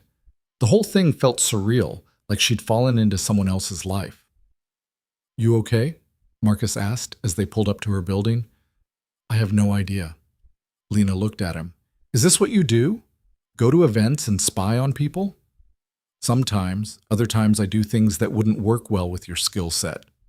Marcus's expression was neutral. For what it's worth, Vale doesn't offer this kind of opportunity lightly. He sees something in you. What does he see? Someone who survived being crushed and came out harder instead of broken. Someone who can adapt. Marcus gestured to the folder. "You'll do fine. Just remember, at these events, you're not Lena the waitress or Lena the property manager. You're whoever the situation needs you to be." Lena spent the weekend studying the dossier. The charity gala was organized by the Metropolitan Arts Council, a nonprofit that funded museums, theaters, and public art installations. On the surface, it looked legitimate, but Vale's notes suggested money was being diverted, grants awarded to organizations that existed only on paper, board members with ties to shell companies. The key player was a woman named Catherine Hartwell, 62, old money, connected to every major cultural institution in the city. Her husband had died 5 years ago, leaving her with a fortune and a seat on a dozen boards. She was also, according to Vale's intelligence, skimming 20% off every grant the Arts Council awarded. Lena's job was simple. Get close to Hartwell, earn her trust, and find out who else was involved in the scheme. Simple. Right. Monday afternoon, Marcus picked her up and drove her to a boutique in a neighborhood where Lena had never been able to afford window shopping. The owner, a severe-looking woman named Margot, took one look at her and started pulling dresses like she'd been expecting them. "Mr. Vale called ahead," Margot explained. "He said you needed something elegant but not ostentatious, sophisticated but not matronly. I have several options." Lena tried on 6 dresses before finding one that felt right. Midnight blue silk that fit like it had been made for her, with a neckline that was elegant without being revealing. When she looked in the mirror, she barely recognized herself. "Shoes," Margot said, already moving to another section. "And we'll need to do something about your hair and makeup." "My hair is lovely, but for a gala, you need polish." G returned with 3 pairs of heels. "Try these." 2 hours later, Lena left the boutique with a dress, shoes, a small clutch purse, and an appointment at a salon Friday afternoon. The bill, which she'd glimpsed before Margot whisked it away, was more than Lena used to make in a month. "This is crazy," she told Marcus on the drive back to her apartment. "This is what the job requires. Get used to it." Friday came faster than Lena expected. She spent the day at the office doing normal work, reviewing maintenance requests, dealing with a tenant dispute about parking spaces, approving invoices. Helen was in meetings all day, which meant Lena had to handle everything alone. She was good at it. That realization hit her around 3 in the afternoon as she successfully mediated a conflict between two tenants who'd been feuding for months. She was actually good at this work. Not just competent, but skilled. At 5, she left the office and headed to the salon Margot had recommended. 3 hours of hairstyling, makeup application, and instructions on how to maintain both through an evening event. The woman who looked back at her from the mirror was polished, sophisticated, and completely unrecognizable as the exhausted waitress who'd sat outside a courtroom 5 weeks ago. Marcus picked her up at 8:30. He wore a dark suit and looked almost uncomfortable in formal attire. "You clean up nice," Lena said, climbing into the SUV. "You too." His expression was carefully neutral. "Remember, tonight you're Lena Carter, consultant for Vale Property Management. You're at the gala because the company is considering a major donation. Stay close to the buffet tables, listen to conversations, and if Catherine Hartwell approaches you, be friendly but not eager." What if she doesn't approach me? She will. Vale made sure your name was on the guest list with a notation that you represent significant potential funding. Hartwell won't be able to resist. The gala was held at the Grand Metropolitan Museum, a building Lena had passed 100 times but never entered. Tonight it glowed with lights, a red carpet leading to the entrance where photographers snapped pictures of arriving guests. Lena felt her stomach twist as Marcus pulled into the valet lane. "You've got this," he said quietly. "Just breathe and remember, you belong here as much as anyone else." She stepped out of the SUV and immediately wanted to run. The dress felt too tight, the heels too high, the whole situation too far beyond anything she'd ever experienced. But she forced herself to walk up the red carpet, past photographers who didn't bother taking her picture because she wasn't anyone important. Not yet, anyway. Inside, the museum had been transformed. The main hall soared 3 stories high, filled with sculptures and paintings worth more than entire neighborhoods. Tables draped in white linen held champagne and hors d'oeuvres. A string quartet played something classical and expensive sounding. And everywhere, people who belonged in this world moved with practiced ease.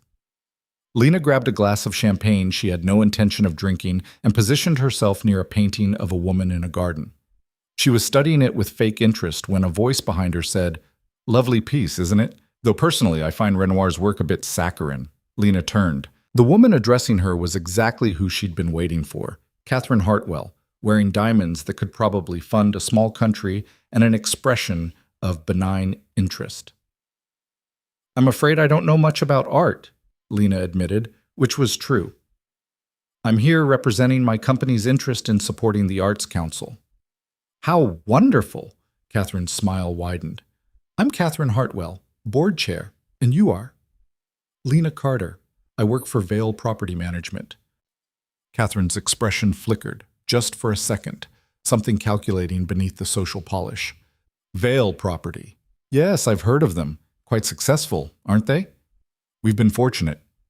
"Well, let me introduce you to some of our board members. I'm sure they'd love to discuss potential partnership opportunities." Catherine linked her arm through Lena's with practiced familiarity. "Tell me, dear, have you been with the company long?" And just like that, Lena was in. The next 2 hours passed in a blur of introductions and careful conversations. Catherine steered her from group to group, each time presenting Lena as a promising contact from a company with deep pockets. Lena smiled, asked polite questions, and listened. She listened to the board treasurer mention grants to organizations Lena knew from the dossier were shells. Listened to a curator discuss upcoming exhibitions funded by donations that hadn't been properly documented. Listened to Catherine herself casually mention a consulting fee that seemed excessive for the work described. By 10 o'clock, Lena had enough information to confirm everything Vale suspected. The Arts Council was legitimate, but a significant portion of its funding was being siphoned off by board members who'd turned philanthropy into profit. "You've been so patient with all our talk of grants and budgets," Catherine said, pulling Lena aside near the end of the evening. "Let's discuss something more concrete. Would Vale Property be interested in becoming a platinum sponsor? It's a $100,000 commitment, but it comes with significant visibility and networking opportunities." "I'd need to discuss it with ownership," Lena said carefully, "but it sounds promising." "Wonderful. Here's my card." Catherine pressed an embossed business card into Lena's hand. "Call me Monday. We'll set up a meeting to discuss details." "I will. Thank you for such a lovely evening." Lena escaped to the lobby and pulled out her phone. Marcus responded to her text within seconds. "Outside. Ready when you are." The SUV was waiting at the valet station. Lena climbed in, kicked off the heels, and let out a breath she felt like she'd been holding for hours. "How'd it go?" Marcus asked, pulling into traffic. "I got everything. Names, numbers, enough to prove the whole operation." Lena pulled the business card from her clutch.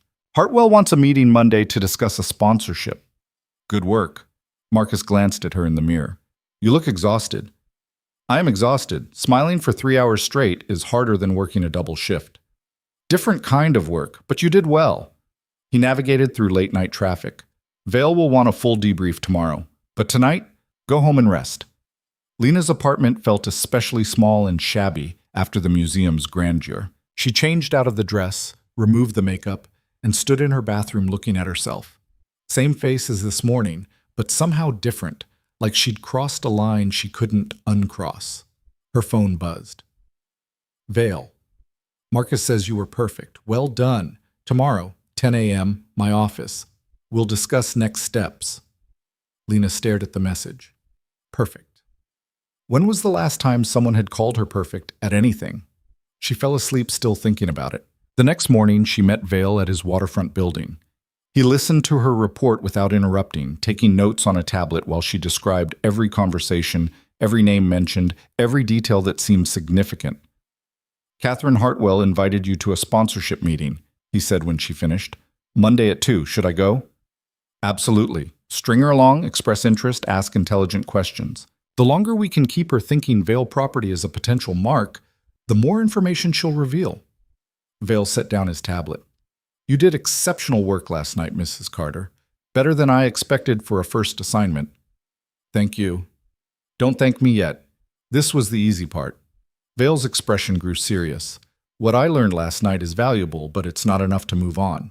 I need documentation, emails, financial records, proof of where the money's actually going. That's going to require access to the Arts Council's offices." "You want me to break in?" "I want you to be invited in. Hartwell's assistant is going to call Monday morning to confirm your meeting. When she does, mention that you'd love to tour the council's offices, see where the magic happens. Hartwell won't be able to resist showing off. And while I'm touring, you'll plan a device that will give us access to their network. Small, simple, completely undetectable, if you're careful." Vale pulled a small object from his desk drawer. It looked like a USB drive, black and innocuous. "Plug this into any computer for 30 seconds. That's all we need." Lena stared at the device. This was different from attending a party and listening to conversations. This was active theft, espionage, the kind of thing that could land her in prison if she got caught. "I need time to think about this," she said. "Of course, but understand, if you take this step, you're committing to a different level of involvement. You'll know things that make you complicit. There's no going back to just property management after this. And if I say no, then we end the special projects arrangement. You continue your work with Helen, take the promotion she offered, and we never discuss this again. No hard feelings." Vale's voice was gentle. "This has to be your choice, Lena. I won't force you." Lena picked up the device. It was surprisingly light. "Can I keep this?" "While I think about it." "It's yours either way. Even if you decide not to use it, consider it a reminder that you had a choice." Vale stood. "Take the weekend. Let me know Monday morning." Marcus drove her home in silence.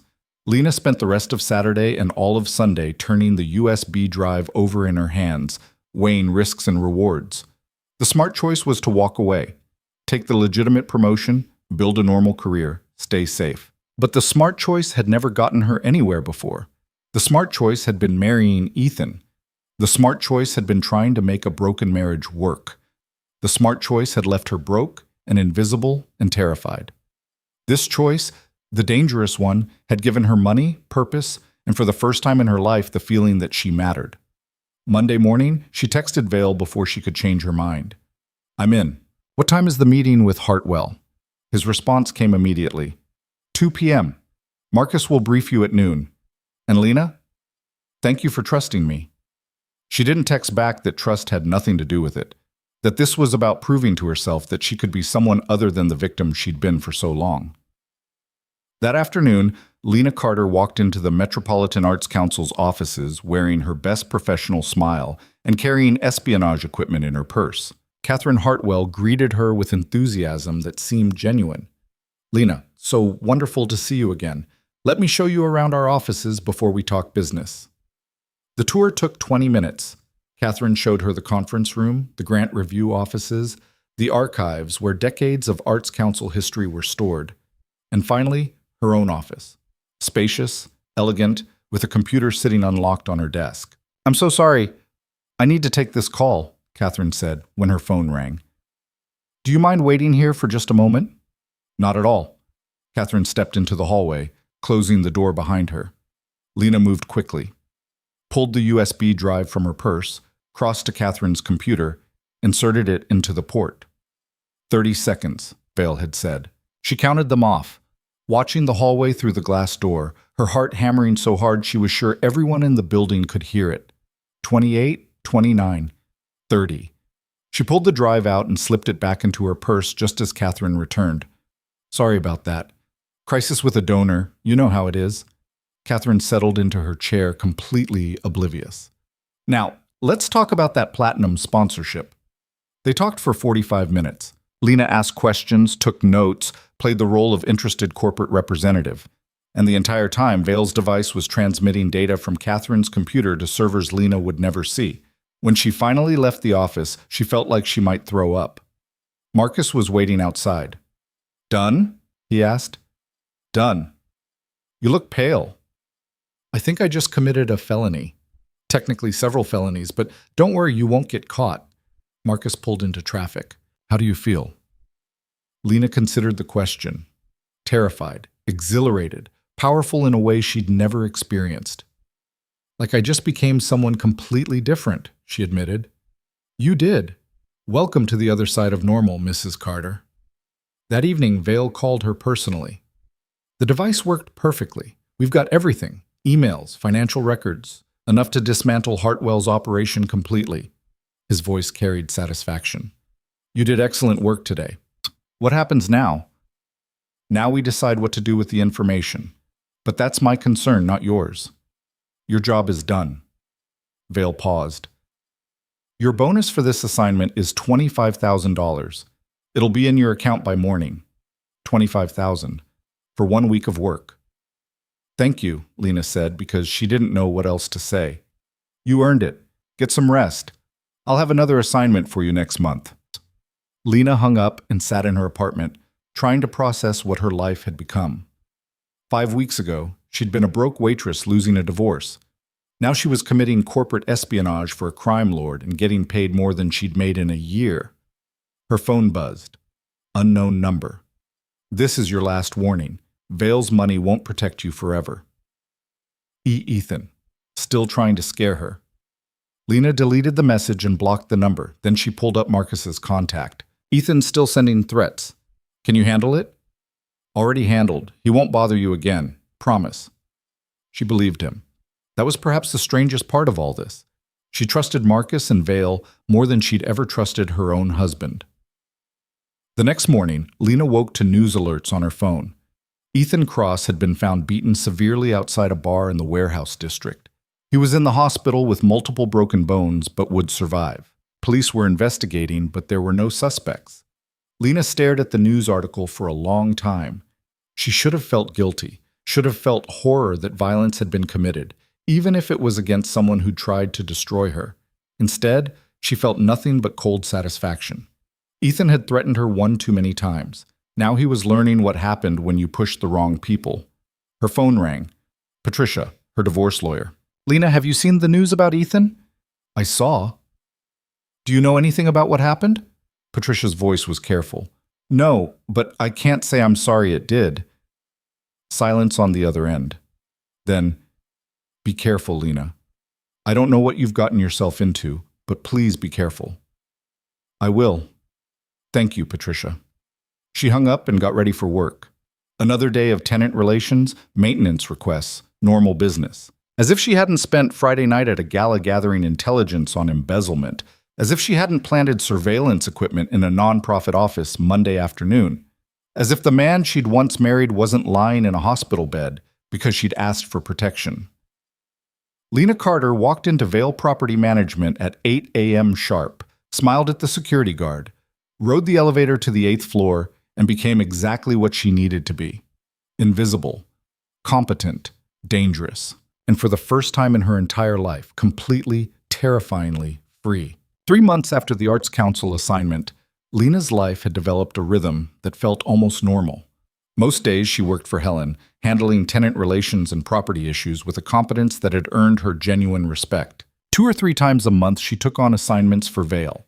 Dinners with potential business partners, charity events where she gathered intelligence. Once even a weekend trip to a coastal resort where she'd observed a real estate developer Vail was considering working with. She was good at it, better than good. She'd learned to read people, to ask questions that sounded casual but revealed everything, to remember details that seemed insignificant but mattered. The work came with risks, but also with money that had allowed her to move into the company apartment Vail had promised, a 1-bedroom in a building she would never have been able to afford on her own. Her old life felt like something that had happened to someone else. The diner, the divorce, the woman who'd sat outside Courtroom 4B thinking her world was ending. That woman was gone. It was a Thursday afternoon in late November when everything changed. Lena was reviewing maintenance schedules when Marcus appeared at her desk, his expression more serious than usual. Vail needs to see you. Now. What's wrong? He'll explain. They took the elevator to the executive floor. Vail's office door was closed, voices audible from inside, raised, urgent. Marcus knocked once and entered without waiting for a response. Vail stood by his desk with 2 other men Lena had never seen before. One was older, gray-haired, and wearing a suit that screamed federal agent.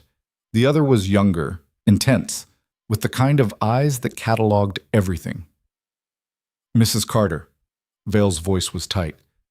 These gentlemen are from the FBI. They have some questions about Catherine Hartwell and the Metropolitan Arts Council. Lena's stomach dropped. She looked at Marcus, who gave the smallest shake of his head. Don't panic. I'm Agent Warren, the older man said. This is Agent Chen. We're investigating a fraud scheme involving the Arts Council. Your name appeared in several of Mrs. Hartwell's communications as a potential donor representative. I attended 1 gala, Lena said carefully, and 1 meeting to discuss sponsorship. My company decided not to pursue it. Can you tell us why? Lena glanced at Vail, who nodded almost imperceptibly.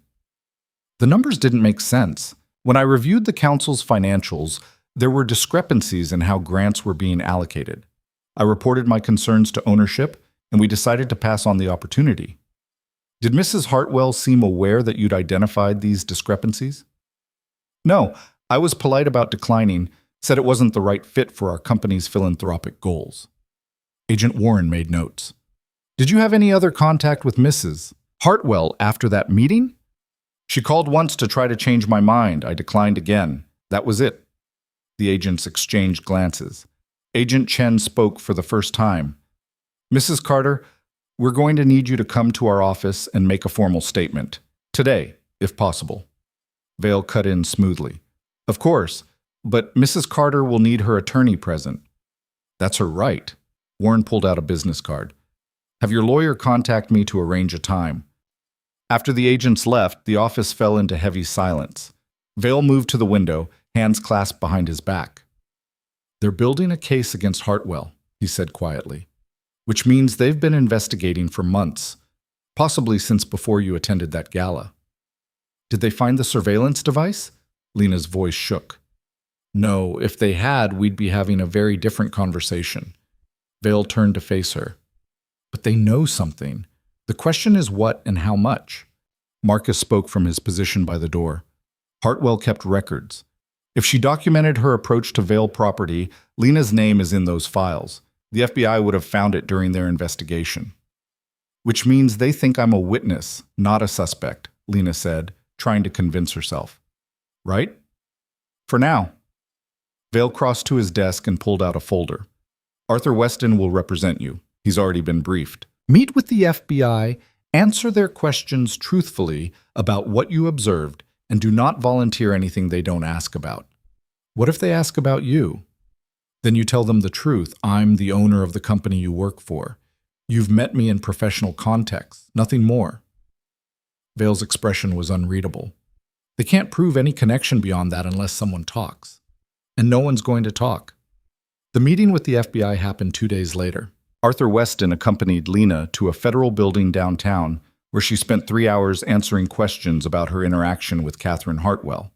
She described the gala, the tour of the offices, the sponsorship meeting. She explained her concerns about the financial discrepancies and her company's decision to decline involvement.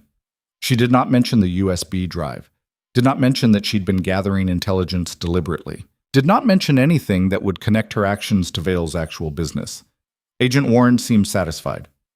Thank you for your cooperation, Mrs. Carter. If we need anything else, we'll be in touch. Walking out of the federal building, Lena felt like she might collapse. You did well, Weston said in the elevator. Calm, consistent, no contradictions. If they had anything on you, they would have pushed harder. So I'm clear? You're clear of this. But understand, the FBI is looking at Hartwell, which means they're looking at everyone connected to her. Be careful for the next few months. No unusual activity, nothing that draws attention. Marcus was waiting outside in the SUV. He took one look at Lena's face and handed her a bottle of water. Rough? Terrifying. She drank half the bottle in one go. They believed me, though. I think. They believed you because you told them the truth. Just not all of it. Marcus pulled into traffic. Vale wants to see you. He's at the waterfront building. Vale was alone when they arrived, standing by the windows overlooking the water. He turned as Lena entered, and she saw something in his expression that caught her off guard. Concern. Actual, genuine concern. How did it go? Weston thinks I'm clear. They accepted my statement. Good. Vale gestured to the seating area. Sit. We need to talk. Lena sat, her exhaustion catching up with her. Vale poured 2 drinks and handed her one before settling into the chair across from her. This situation with the FBI changes things, he said. The work I've been asking you to do, it carries risks we both understood, but federal attention raises those risks considerably. You're pulling me from assignments. I'm giving you a choice. Vale leaned forward. You can continue working for Helen, keep your current salary and apartment, and we end the special projects arrangement. Or you can go deeper. Deeper how? The FBI's investigation into Hartwell revealed connections to people I've been watching for years. Politicians taking kickbacks, developers using nonprofits to launder money, a whole network of corruption that makes Hartwell look like an amateur. Vale's voice was quiet but intense. I want to dismantle that network. But it requires someone on the inside. Someone who can move through those circles, gain trust, and report back without raising suspicion. You want me to be a long-term plant. I want you to become indispensable to people who don't know they're being watched. It's dangerous work, Lena, much more so than what you've been doing. If you're caught, I can't protect you from federal charges.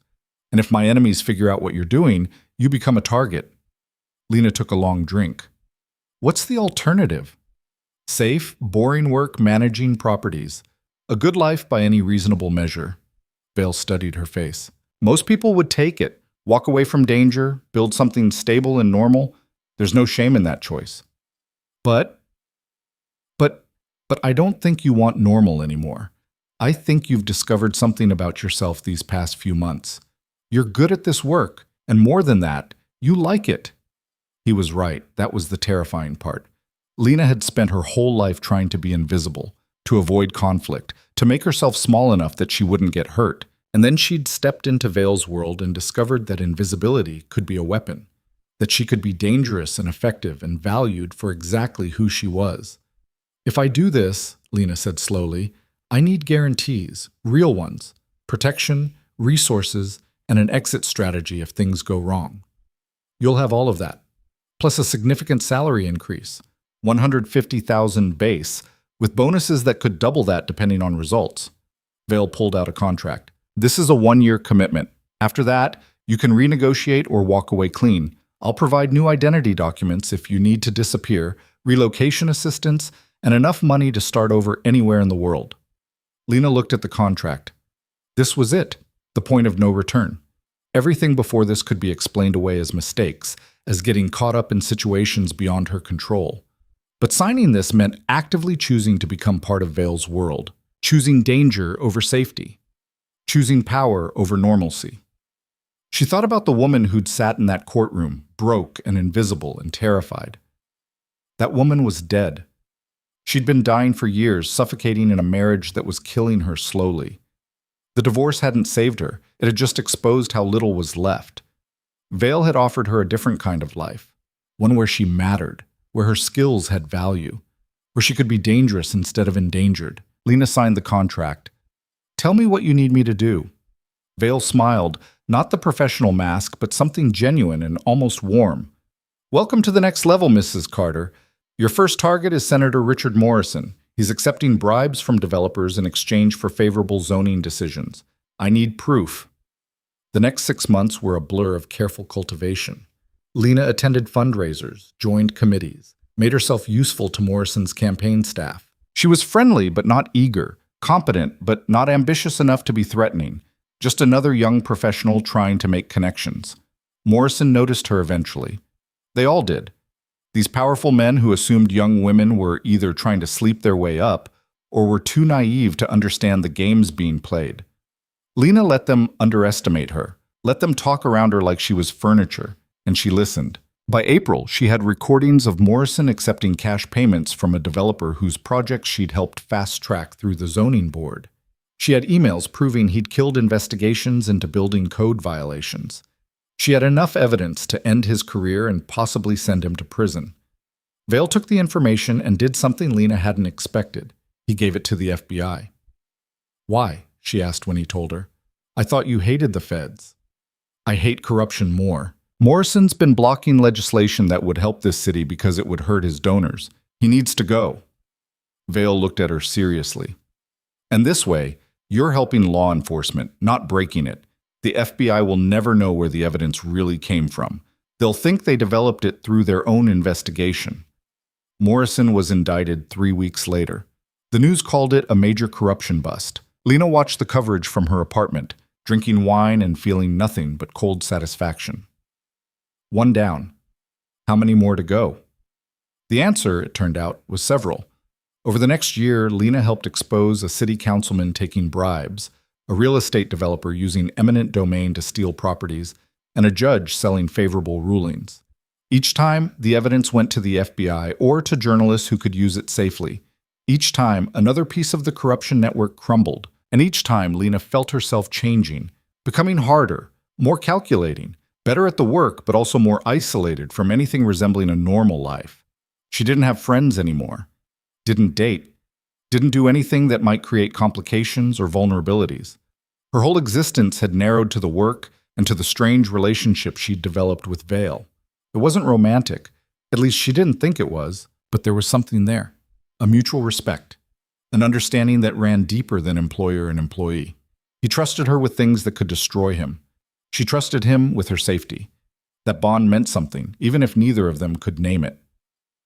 It was late September, nearly 18 months after she'd signed the long-term contract, when things finally came to a head.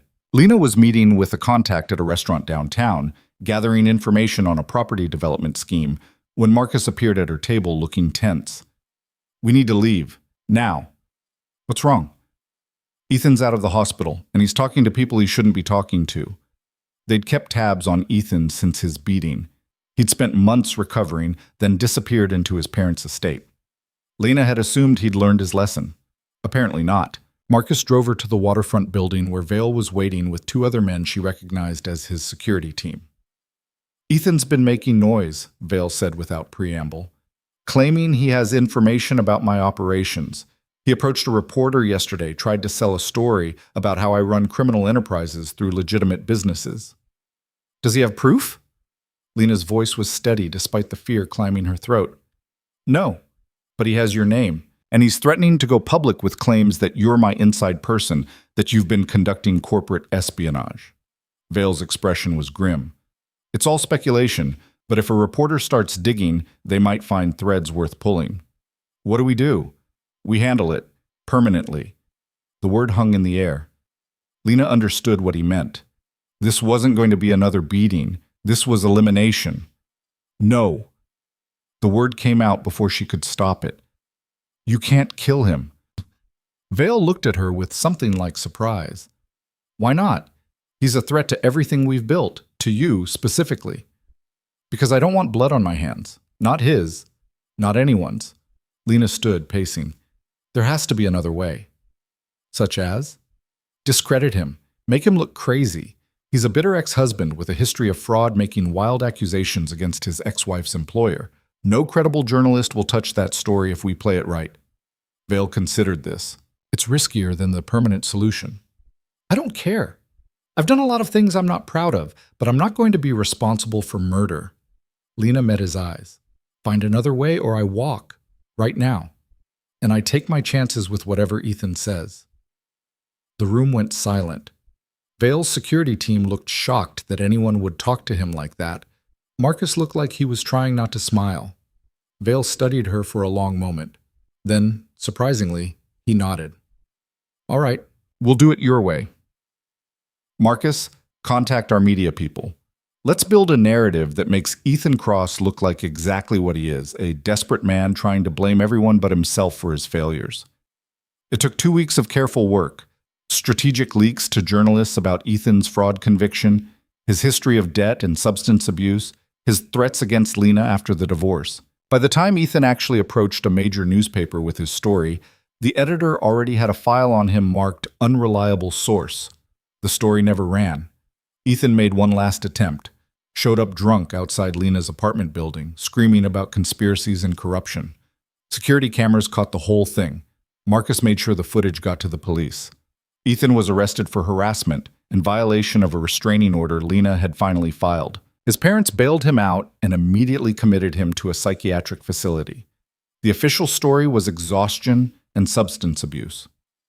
The real story was that his family wanted him somewhere he couldn't cause more damage to their reputation. Either way, he was gone. Not dead, but neutralized. Vale called Lena to his office the day after Ethan's arrest. You were right, he said, about handling it your way. It was cleaner and smarter than my solution would have been. I'm not a killer. I needed you to understand that. I do understand, and I respect it. Vale moved to the window, looking out over the city. You've been working for me for almost 2 years now. In that time, you've proven yourself more valuable than I could have imagined. But I need to know, is this what you want, long term? Lena thought about the question. 2 years ago, she would have said no, would have been horrified by everything she'd done, everyone she'd become. But now? I want purpose, she said finally. I want to matter. This work, exposing corruption, helping take down people who abuse power, it matters. So yes, long term, this is what I want. Even though it means living on the edges of legitimacy, even though you can never fully separate yourself from my world, your world gave me back my life when I had nothing. I'm not going to pretend I'm better than it. Lena moved to stand beside him at the window. But I want to keep doing the work that actually helps people, the investigations that expose corruption, not just intelligence gathering for your business interests. Fair enough. Vale turned to face her. I'm restructuring some operations, creating a division focused specifically on investigating corruption and fraud. Legitimate work, properly licensed, with you running it. You'd have a team, a budget, and the autonomy to choose which cases to pursue. That sounds too good to be true. It's strategic. The more legitimate operations I run, the more cover I have for everything else. But it also happens to align with your interests. Vale pulled out another contract. This makes you a partner, not an employee. Equity in the investigation division, profit sharing, the whole package. Lena looked at the contract. A partnership. With Dominic Vale. What's the catch? No catch. Just the understanding that you're tied to me now. My enemies become your enemies. My risks become your risks, and if everything ever comes crashing down, we go down together. That's not exactly reassuring. It's honest, which is more than most people in my position would give you. Vale's expression was serious. I'm not going to lie to you, Lena. This life comes with danger, but it also comes with purpose, power, and the resources to actually make a difference. You decide if that's worth the risk. Lena thought about the woman she'd been 2 years ago. Thought about Courtroom 4B and the divorce that had felt like the end of the world. Thought about every assignment since then, every risk she'd taken, every moment she'd chosen to step forward instead of running away. She signed the contract. Partners? She said. Vale smiled and shook her hand. Partners. 6 months later, the investigation division was running smoothly. Lena had hired a small team of researchers and investigators, all legitimate, all licensed, all completely unaware of Vale's other operations. They took on corporate fraud cases, helped victims of financial crimes, and built a reputation for thorough, effective work. It felt good. Better than good. It felt like she was actually making a difference. She was reviewing case files one evening when Vale appeared in her office doorway. Busy? Always. What's up? I have something for you. He crossed to her desk and set down a small box. Lena opened it. Inside was a key. What's this? Key to a house. Waterfront property, 3 bedrooms, fully furnished. Yours, if you want it. Vale, I can't accept. It's not a gift. It's a bonus for 2 years of exceptional work. And he paused. I wanted you to have something that's actually yours. Not a company apartment. Not something tied to the business. Just yours. Lena looked at the key. A house. Her own house. Thank you, she said quietly. You've earned it. Vale moved to leave, then stopped. Lena, I need to ask you something. Okay. Are you happy with this life we've built? The question surprised her. Lena set down the key and really considered it. I'm not sure happiness is the right word, she said finally. But I'm satisfied. I'm purposeful. I matter. That's more than I ever had before. Good. Because you matter to me. More than just as a business partner. Vale's voice was careful. I respect you. Trust you. And He stopped, seeming to struggle with words for the first time since she'd known him. Dominic. She rarely used his first name. It made him look up.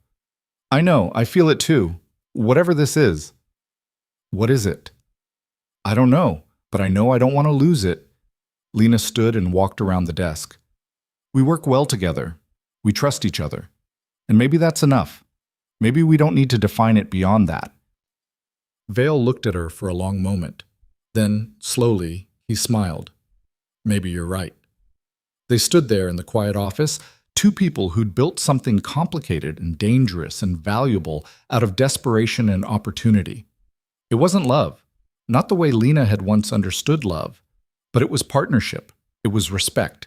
It was 2 people who'd chosen each other over safer options, who'd built something real out of broken pieces. That night, Lena drove to the house Vale had given her. It sat on a cliff overlooking the water, modern and beautiful and hers. She walked through the rooms, imagining a life lived here, a good life, a complicated one, but good. Her phone buzzed. Marcus. Heard about the house. Congrats, you've come a long way from Courtroom 4B. She smiled and texted back. Long way is right. Thanks for being there for all of it. Always. That's what partners do. Partners. It was the right word for all of them. Lena and Vale, Lena and Marcus, even Lena and Helen, who'd taught her the property management business and never asked questions about the rest. She'd built a family of sorts, an unconventional, morally complicated, occasionally criminal family, but family nonetheless. Lena Carter stood on her deck watching the sun set over the water and thought about the journey that had brought her here. The divorce that had felt like destruction but had actually been liberation. The crime lord who'd seen potential where everyone else saw invisible desperation. The choices she'd made to step forward instead of staying safe. She wasn't the same woman who'd sat outside that courtroom. That woman had been small and scared and willing to sacrifice everything for people who didn't value her. This woman, the one standing in a house she owned, running a business she'd built, living a life she'd chosen, was dangerous and competent and valued. Was she a good person? Probably not by conventional standards. She'd broken laws, gathered intelligence through illegal means, helped a crime lord consolidate power even as she worked to expose corruption. But she'd also helped take down truly bad people, had given victims of fraud their justice, had built something real and valuable. That had to count for something. Her phone rang. Vale. Have you seen the house yet? I'm standing in it right now. It's perfect. Good. I'm glad you like it. A pause. Lena, I wanted to say thank you for taking a chance on this work. On me. It's made a difference. Thank you for seeing something in me when I couldn't see it myself. I saw what was always there. You just needed the right circumstances to let it out. Vale's voice was warm. Get some rest. We've got a new case starting Monday. Senator's wife thinks he's hiding assets. Could be interesting. I'll be ready. She hung up and went back to watching the sunset. 2 years ago, Lena Carter had been broke, divorced, and invisible. Now she was powerful, valued, and seen. The journey had been dark and complicated and morally ambiguous. But it had been hers. And standing in her house, looking out at a future full of dangerous possibility, Lena Carter wouldn't change a single step of it. She'd been invisible. Now she was essential. She'd been a victim. Now she was a force. She'd been alone. Now she was chosen. And that was worth everything she'd risked to get here. The sun slipped below the horizon, painting the sky in shades of red and gold. Lena raised her glass to it, a silent toast to endings and beginnings, to the woman she'd been and the woman she'd become. Tomorrow would bring new challenges, new cases, new dangers. But tonight, she was home. And she was finally, completely, herself.